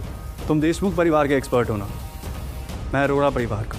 तो चलो आज दोनों परिवारों की इज्जत को दांव पर लगाते हैं। जो हारा उसे पूरा स्टोर खरीद कर जीतने वाले को देना होगा। स्टोर? जो पूरे शहर को खरीदने की हैसियत रखते हैं वो इस 20 बाय 20 के स्टोर को खरीद तो आराम से सकता है। हमें ये शर्त मंजूर है। लेकिन छाया जी, अगर मैं शर्त हार गया तो? शर्त हारना कोई बड़ी बात नहीं है, लेकिन शर्त को ठुकरा कर मैं अपने परिवार की इज्जत नहीं हरा सकती। पापा, स्ट्रॉबेरी आंटी और मुझे आप पर पूरा भरोसा है। देखना, आप ही जीतोगे। हम तैयार हैं। ठीक है, जैसे मैंने पहले कहा, वही मुकाबला है। जो सबसे महंगी पेंटिंग ढूंढेगा वो जीतेगा। सिंपल। काबिलियत भी इसकी, इलाका भी इसका, पर जीत हमारी होगी।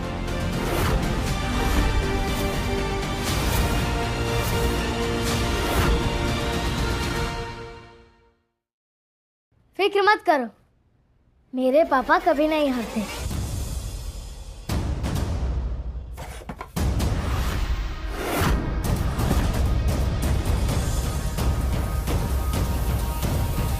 ये होती है मास्टर कॉम्पोजिशन।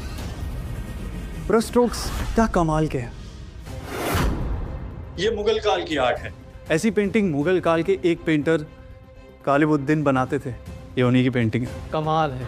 ये हमारे दरबार कलेक्टिबल्स की शान है। ये एक यूनिक आइटम है, कम से कम 10 करोड़ की कीमत तो होगी इसकी। जब ये यहाँ की सबसे कीमती एंटीक है तो मुकाबला तो खत्म हो गया। शौर्य, सुना, इट्स गेम ओवर। इतनी भी क्या जल्दी है? मेरे पापा ने तो अभी तक चुनना शुरू ही नहीं किया। शौर्य अब नहीं जीत पाएगा। बाकी पेंटिंग्स 20 लाख से कम की लगती हैं या नकली। शौर्य के पास अब जीतने का एक भी मौका नहीं। अरे अपने फादर को बोल, थकने की जरूरत नहीं है, गेम ओवर हो चुका है। That is the most expensive antique. कोई बात नहीं कर रहा। जब कश्ती डूबती है ना तो चूहे सबसे पहले दौड़ते हैं। अरे जैकपॉट! पापा, हम यही वाली पेंटिंग चुनेंगे।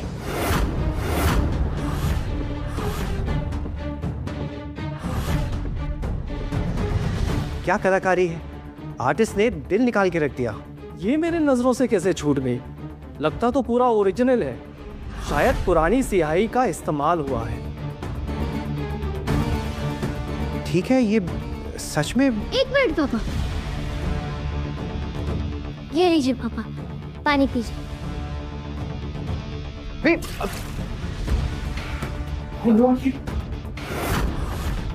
ये क्या हो गया? नहीं नहीं,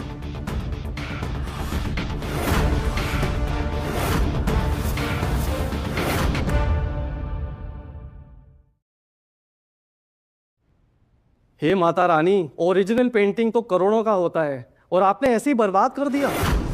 देखा आपने, सबने देखा ना बेचारा, ये ना आदत से मजबूर है। जब भी जिंदगी में कुछ अच्छा होता है ना, उस पर ऐसे ही ये पानी फेर देता है। कहा मैंने तुम्हें एंटीक्स का एक्सपर्ट समझ लिया था, और तुम्हें तो नायाब चीजें संभालने तक नहीं आता। ओह नो, ये क्या कर दिया इसने? अब क्या होगा? सब खत्म हो गया। पापा रिलैक्स, हम ही जीतने वाले हैं। इतने बड़े नुकसान की भरपाई करना तुम्हारे पापा की बस की बात नहीं है आशु। तुम और अगर मैं ये दुकान भी बेच दूं ना, तो भी मैं इसकी पूरी कीमत चुका नहीं पाऊंगा।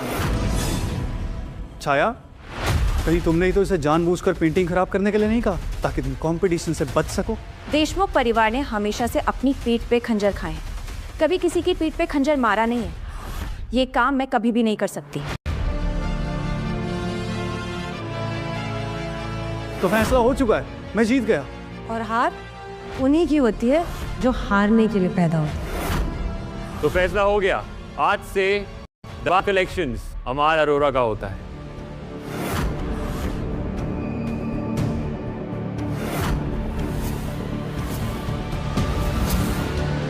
ये पेंटिंग तो अनमोल है।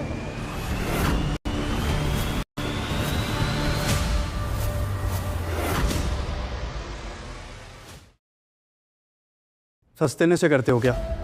तुम बर्बाद हुई पेंटिंग को कैसे अनमोल कह सकते हो?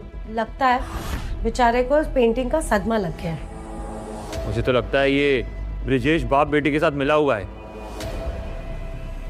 कौन सी चाल है ये तेरी? गलती तो मेरी थी। ये है वाटर मार्बलिंग पेंटिंग। क्या वाटर मार्बलिंग पेंटिंग? क्या वाटर, क्या पानी, व्हाट मार्बल? तुम लोग की सोच उतनी ही छोटी है जितनी तुम्हारी नजर। ये है वाटर मार्बलिंग कला, जिसे 4000 साल पहले ऋषि चित्रघोष ने गंगा के किनारे शुरू की। बिल्कुल, और ये एक पुरानी कला है जो बाहर से तो चारकोल पेंटिंग की तरह दिखती है, और अंदर से 7 लेयर 7 रंग। इसके ऊपर अगर थोड़ा सा भी पानी गिरे ना, तो ये इंद्रधनुष की तरह सामने आती है। तो ये ऋषि चित्रघोष के आखिरी वंशज की बनाई आखिरी पेंटिंग है। और उनका पता है, एक ही सपना था, कला और प्रकृति को अमर बनाए रखे। पापा देखा, मेरा स्ट्रॉबेरी आंटी का भरोसा सही था। आजकल मेरे साथ क्या हो रहा है मुझे तो खुद समझ में नहीं आ रहा है। अब किस्मत अच्छी है तो अच्छी। किस्मत का सहारा तो बुज़दिल लिया करते हैं। हुनरमंद लोग अपने हुनर से खुद अपनी किस्मत लिखते हैं। कांग्रेचुलेशन शौर्य, आप ये मुकाबला जीतते हैं। हाँ, सच में? यस।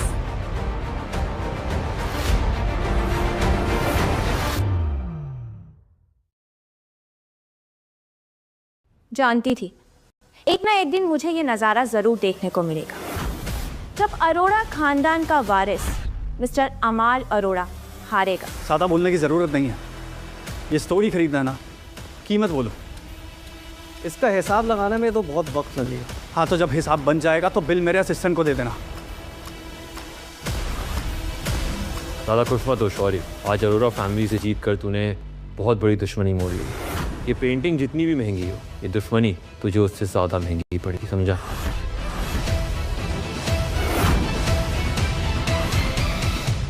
आगे चलकर मिस्टर शौर्य देशमुख परिवार के एंटीक बिजनेस का चेहरा बनने वाले हैं। तब देखते हैं कौन किस पे भारी पड़ता है। तुम पहले स्टॉक एक्सचेंज, फिर तुलजापुर की प्राचीन तकनीक, और अब एंटीक्स। मुझे तो विश्वास ही नहीं हो रहा। अरे ये तो बस शुरुआत है मॉम के नाम पे धप्पा। अब होगी पार्टी शुरू। कहीं आज मुझे छोड़ने का अफसोस तो नहीं हो रहा तुम्हें तृप्ति?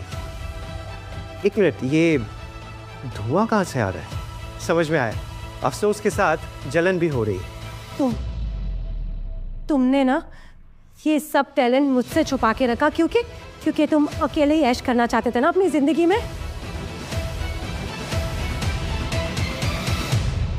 थैंक यू सो मच शौर्य जी, आज आपने मेरे परिवार पे इतना बड़ा एहसान किया है। नहीं छाया जी, मैं तो बस गिफ्ट लेने आया था। वैसे मेरे दादाजी को ना पेंटिंग्स बहुत पसंद है।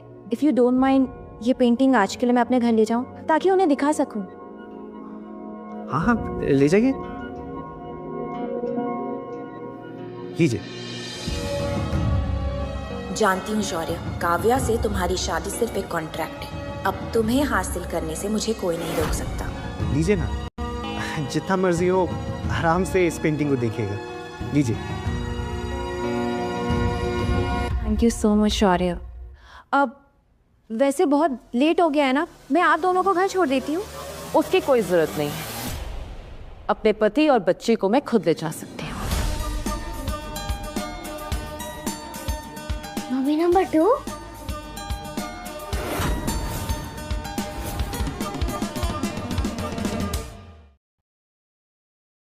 और छोटी पटाखे क्या आतिशबाजी कर रखी है? हाँ, बस अपने पापा और मम्मी नंबर 2 का नाम रोशन किया है। आप यहाँ क्या कर रही हैं? मैं यहाँ अपने हस्बैंड को लेने आई ताकि मैं मुझसे कोई छीन ना ले। वैसे जिसका हाथ आपने पकड़ा हुआ है वो मेरे हस्बैंड है। इन्होंने आज मेरी इतनी हेल्प की ना, तो मैं तो सिर्फ उन्हें आज डिनर पे इनवाइट करना चाहती हूँ। नो थैंक यू, मेरे हस्बैंड घर का खाना खाते हैं, वो भी जो उनकी वाइफ उनके लिए बनाती है, isn't it? छाया जी, आप प्लीज चिंता मत कीजिए, हम लोग शाम को दादाजी की पार्टी में मिलते हैं। Yeah, see you there. Bye. Yeah.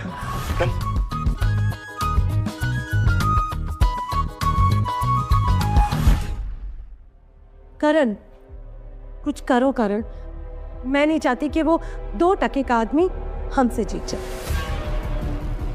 बारिश के कीड़े बारिश में कितना भी उछल लें, बारिश के बाद उनका खेल खत्म।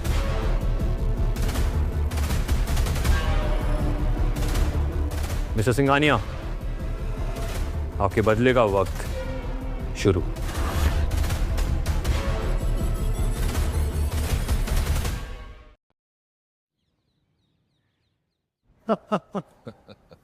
आज तो मैं भगवान से कुछ और मांग लेता, वो भी मिल जाता मुझे। नसीब हमारे देश की शान लोधी साहब अब हमारे घर आए। क्या करें जयराज जी, आपने आने के लिए मजबूर कर दिया। मैंने सुना है आपने अपने पास एक नायाब हीरा छुपा रखा है, जो स्टॉक मार्केट के साथ साथ पुरानी विद्या और प्राचीन खजानों की भी समझ रखता है। कमाल का शहर है साहब, समुंदर में मोती मिले ना मिले, पर समुंदर के किनारे नसीब ढूंढने वाले सिकंदर जरूर मिल जाते हैं। मुझे अपने बिजनेस को एक्सपैंड करने के लिए वो हीरा चाहिए। अरे उसका दिमाग मेरे बिजनेस को 4 चांद लगा सकता है। जानता हूँ भाई, तुम्हारी कंपनी का भला होगा तब तो देश का भला होगा। सरकार के साथ इतना काम जो कर रहे हो तुम, अरे इस बात पे एक प्याली कड़क चाय हो जाए। हो जाए। दादू। छाया बेटा, कैसी हो तुम? सब ठीक? जी। इनसे मिलो, ये बहुत पुराने दोस्त हैं हमारे, धनंजय लोधी। नमस्ते अंकल। बेटा तुम्हें तो बचपन में देखा था, तब तो ये इतनी सी थी भाई। दादू, मैं आपको दिखाने के लिए ना अद्भुत खजाना लेकर आई हूँ। वाटर मार्बलिंग की आखिरी पेंटिंग्स में से एक है ये। बेटा ये तुम्हें कहाँ मिली? बहुत अनमोल होगी, खोलो ना इसे। ये देखिए। अरे वाह भाई वाह, ये तो सच में वाटर मार्बलिंग कला का बेहतरीन प्रदर्शन है। बेटा इसे ना हेरिटेज गैलरी की सेंट्रल वॉल पे लगा दो, शानदार दिखेगी एकदम। नहीं दादू, ये पेंटिंग मेरी नहीं है, ये पेंटिंग तो शौर्य ने ढूंढी है, उसकी अमानत है। मैं तो आपको दिखाने के लिए लाई थी। अब कल मिस्टर प्रधान का बर्थडे है ना, उसमें मैं इसे वापस कर दूंगी। शौर्य बंसल? जी हाँ। तो ये मार्बलिंग पेंटिंग भी शौर्य बंसल ने ढूंढ निकाली है? हाँ।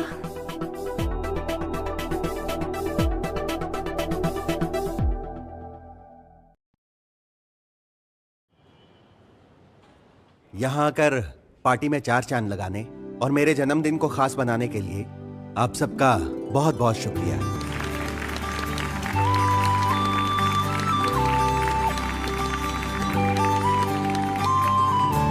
पापा जी, आज हमारे टेबल पे 2 नए चेहरे और बैठे हैं, तो चलिए उनसे उनकी तारीफ सुन लेते हैं। बिल्कुल, आज हमारे दोनों पोतियों के पति यहाँ मौजूद हैं और ये देखकर जश्न का मजा 2 गुना नहीं बल्कि 4 गुना हो गया है। नमस्ते दादाजी, मेरा नाम शौर्य है। ओह, तो ये है मेरे जीजा जी। और ये जो इनके बगल में बैठा है, ये बच्चा कौन है? जी ये मेरा बेटा है अश्विन, प्यार से हम इसे आशु बुलाते हैं। काव्या, ये मैं क्या सुन रही हूँ? तुमने एक तलाकशुदा एक बच्चे के बाप से शादी की है?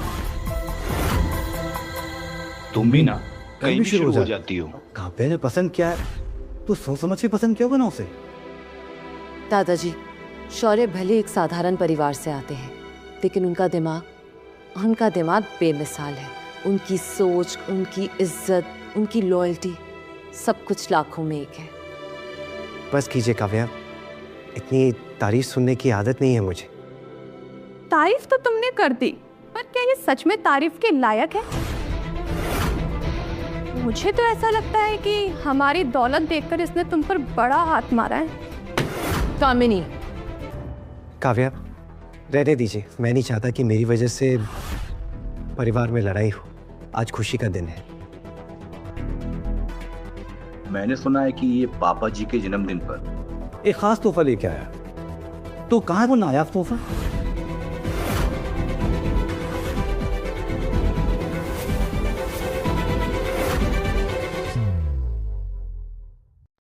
कहाँ है वो नायाब तोहफा? भाई हम तो दादाजी के लिए गिफ्ट लाए हैं, कहीं ये जनाब भूल तो नहीं गए?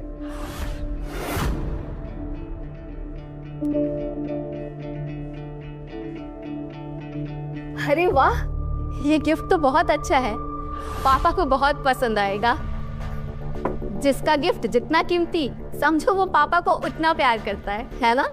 ऐसा कुछ नहीं है, पापा के लिए तो मायने रखता है कि आज खास दिन पे सारा परिवार उनके साथ हो। क्यों पापा जी? लेकिन महंगे गिफ्ट किसे पसंद नहीं आते पापा?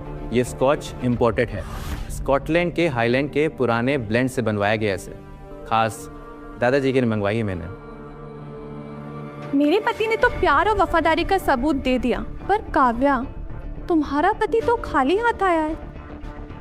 ये है तुम्हारे प्यार का सबूत, शराब। शायद तुम भूल रही हो, दादाजी शराब को हाथ तक नहीं लगाते हैं।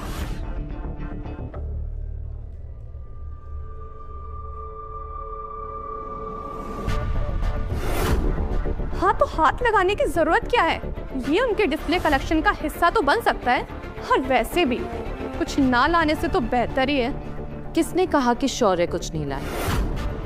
शौर्य भी लाए, उन्होंने भी गिफ्ट तैयार किया है। अब किसी सड़क की दुकान से खरीदा हुआ सस्ता तोहफा देकर हमारी नाक मत कटवा देना जीजा जी। रियली? औकात और नीयत का अभी पता चल जाएगा। शौर्य, अपना गिफ्ट दिखाइए। अरे रहने दो काव्या, इसका सस्ता गिफ्ट सबके सामने दिखाकर परिवार की नाक कटवाऊंगी क्या? हमारे दामाद ने गलत गिफ्ट चुन लिया, लेकिन फिर भी इसकी कीमत करोड़ों में है। और अगर कहीं ये सस्ता गिफ्ट हुआ तो शौर्य, इन सब के सामने तुम्हारी इज्जत की धज्जियां उड़ जाएंगी।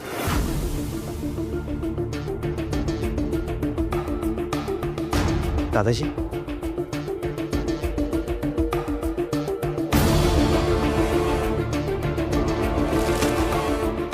बॉक्स को देख के गिफ्ट की औकात पता चल रही है। गिफ्ट देखकर सबकी बोलती बंद हो जाएगी। दादाजी, आपके 70th बर्थडे के लिए हमारी तरफ से असली सूर्यमणि से बनी हुई अशोका काल की ये अमर निशानी।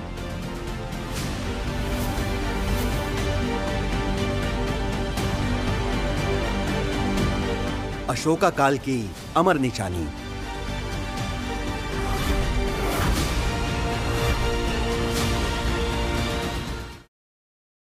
ये कैसे हो सकता है?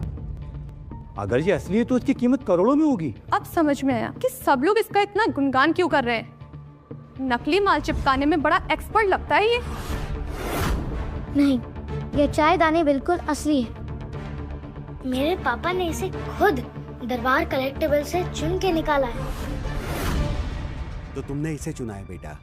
जी हाँ दादाजी, अब तो आप समझ ही गए होंगे कि मेरी पसंद आप ही की तरह नायाब है।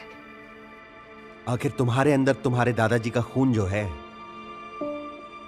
क्या दादाजी आप भी?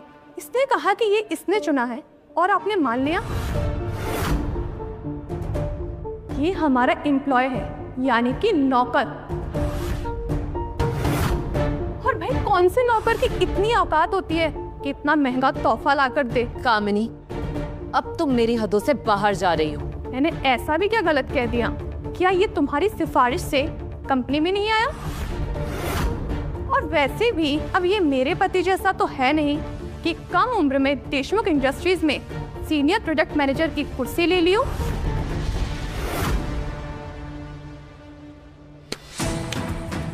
देशमुख इंडस्ट्रीज में ऊंची पोस्ट पर काम करना मतलब लाखों में एक होना। अगर मेरे पापा में बात नहीं होती तो क्या जयराज देशमुख उन्हें अपना खास दोस्त बनाते? जयराज देशमुख इस लफंगे का दोस्त?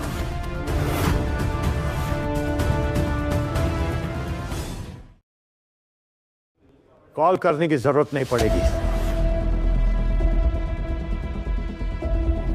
शायद अभी अभी किसी ने मेरा नाम लिया था। अच्छा वो आप आ गए मिस्टर देशमुख।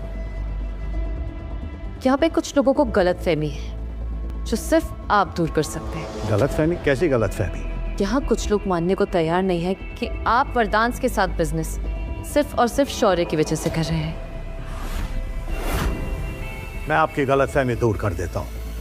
ये सच है कि शौर्य जब तक वरदान इंडस्ट्रीज का हिस्सा बना रहेगा, देशमुख इंडस्ट्रीज उनके साथ खड़ा रहेगा। क्या? सेठ जी शौर्य को इतनी इज्जत दे रहे हैं, कहीं काव्या ने पति चुनने में हमारी बेटी को पीछे तो नहीं छोड़ दिया?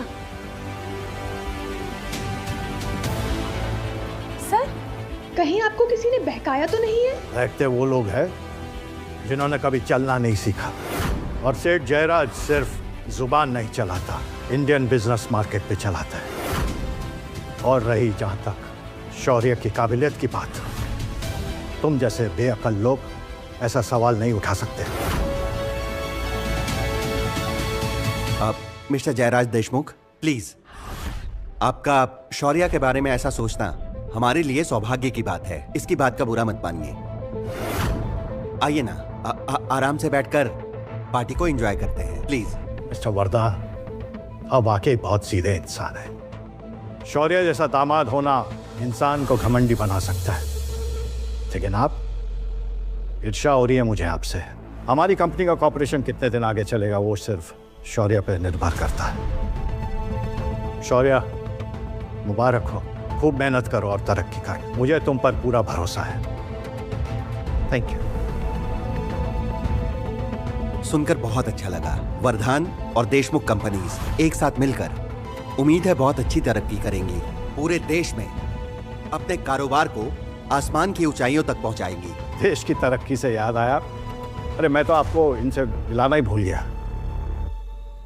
ये यहाँ क्या कर रहे? जरूर कुछ बड़ा होने वाला है। इनसे मिलिए। जब जंगल के सारे जानवर एक छत के नीचे इकट्ठा हो जाएं, तो शेर को तो आना ही था ना शिकार करने।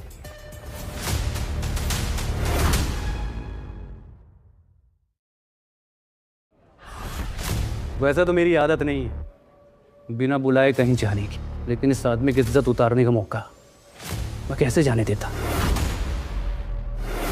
Mister Singhania, by the way ये पार्टी इनवाइटीज के लिए है and you are not invited. तो मैं यहाँ पे कौन सा मुफ्त का खाना खाने आया हूँ? मैं तो बस आपको एक ऐसा नायाब तोहफा देने आया हूँ जिसकी बराबरी यहाँ पे कोई भी नहीं कर सकता।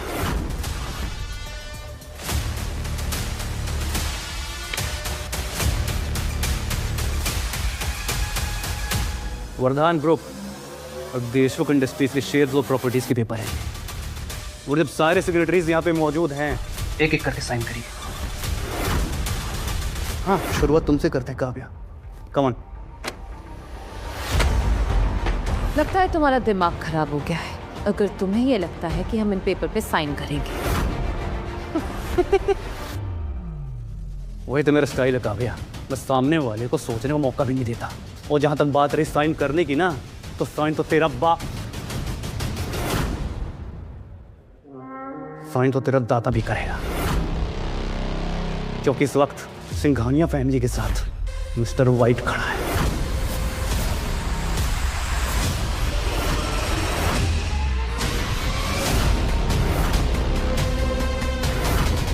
ये तो ब्रिटिश केलन कंपनी का ओनर है और दुनिया का सबसे अग्रेसिव बिजनेसमैन। अपने दुश्मनों से पहले अपने दोस्तों का गला काटने वाला शैतान है ये।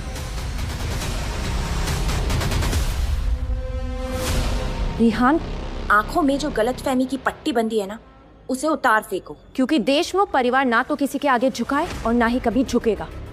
और तुम्हारे लिए बेहतर यही होगा कि जिस रास्ते से आए हो उसी रास्ते से चले जाओ। मुझे पता था तुम दोनों मुझ पे अपने पंजे मारोगे, इसीलिए यहाँ पे आने से पहले मैं अपने आदमियों को बोल कर आया हूँ कि इस जगह को पेट्रोल से नहला दें।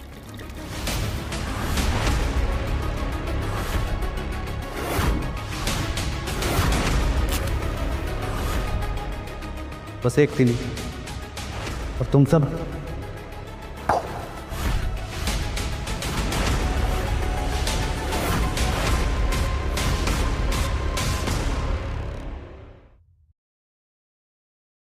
बस मेरा काम हो जाए फिर तुम सब यहीं पे जलकर खाक हो जाओगे। रेहान, शायद तुमने बिजनेस मुझसे ज्यादा ही किया है, पर अपने परिवार की रक्षा कैसे करनी है ये मैं बखूबी जानता हूँ। अब मैं भी देखता हूँ कि मेरे होते हुए हमारे परिवार का तुम क्या बिगाड़ने चाहो। पापा, जान से बढ़कर कुछ नहीं होता है, प्लीज साइन कर दीजिए, नहीं तो यहाँ हम सब की चिता जल जाएगी। नहीं, मिस्टर वर्धान का गला कट सकता है पर सर कभी नहीं झुकेगा।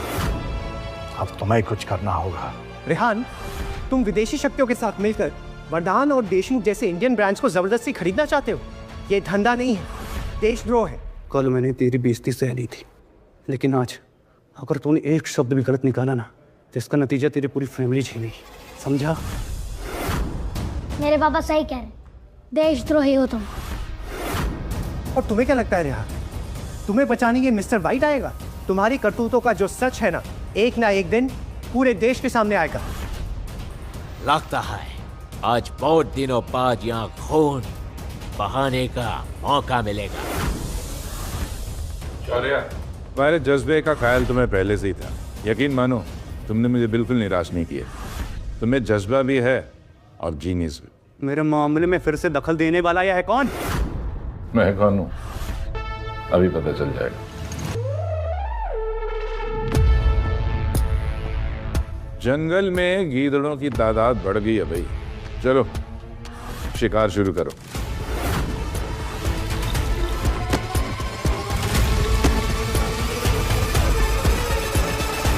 सर, हम हार गए, हमारे सभी आदमी मारे गए सर। वो कमांडो ने भी हमें चारों तरफ से घेर लिया है। ये कैसे हो सकता है?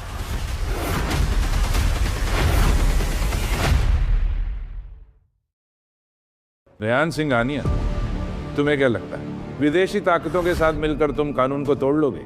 समझ लो अभी तुम बच्चे हो। Look before you leap. British की एयरलाइन से दुश्मनी बहुत महंगी पड़ेगी। हम लोग अपने देश को बचाने के लिए ना पहले डरे हैं और ना अब डरेंगे। आपका बहुत बहुत शुक्रिया, आज आपने आके हमें बचा लिया। ये तो मेरा फर्ज था और मैंने जो किया उसका इनाम तो मुझे पहले ही मिल गया। शौर्य, मैं तो सिर्फ तुमसे मिलने आया था। शौर्य, ये सब आखिर क्या हो रहा है? अबे मुझे भी कुछ समझ में नहीं आ रहा है। आप लोग ध्यान से सुनिए। मैं हूं धनंजय लोधी, भारत की 71 सरकारी कंपनियों का मालिक। धनंजय सिंह लोधी? फाइनेंस वर्ल्ड के सबसे बड़े आदमी आप ही हो? मैं सिर्फ इन फाइनेंशियल कंपनियों का मालिक ही नहीं हूँ, बल्कि उन सपनों का भी रखवाला हूँ जो इस देश के बाजार में जन्म लेते हैं। रेहान सिंघानिया, आज सारा देश तुम्हारा असली चेहरा देख रहा है। बस समझ लो कि आज की रात तुम्हारी आजादी की आखिरी रात है। मुझे गिरफ्तार करोगे, ब्रिटिश की एयरलाइन अब फाइनेंशियल वॉर छेड़ेगा और तुम दोनों को बर्बाद कर दे।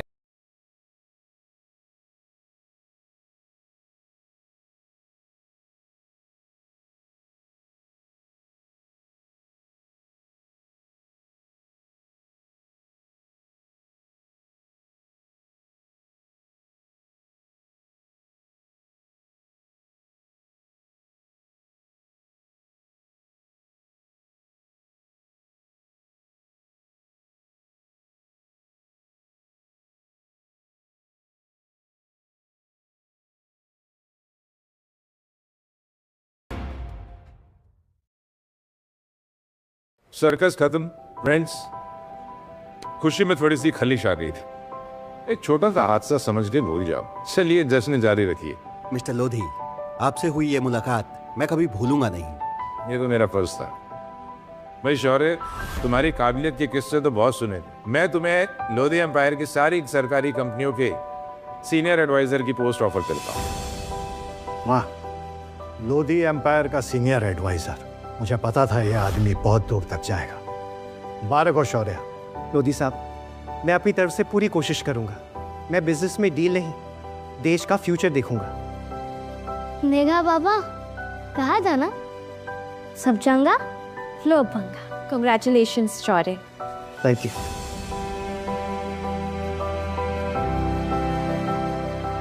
मैं तुमसे वादा करता हूं, भले ही आज से मैं लोधी एम्पायर के साथ हूं, लेकिन वर्धांस उनका साथ कभी भी नहीं छोड़ूंगा। हम इसे साथ में मिलकर आगे बढ़ाएंगे। मुझे तुम पे पूरा भरोसा है। पापा, फाइनली हम असली खुशियों की तरफ बढ़ रहे हैं। दोस्तों, आज मेरा सिर्फ जन्मदिन ही नहीं बल्कि देशमुख और वर्धान फैमिली के अटूट संबंधों की शुरुआत का शुभ दिन है। वैसे तो मैं पीता नहीं हूं, लेकिन आज इस जूस को जाम समझकर एक जाम नई दोस्तियों के नाम। चीयर्स। Cheers!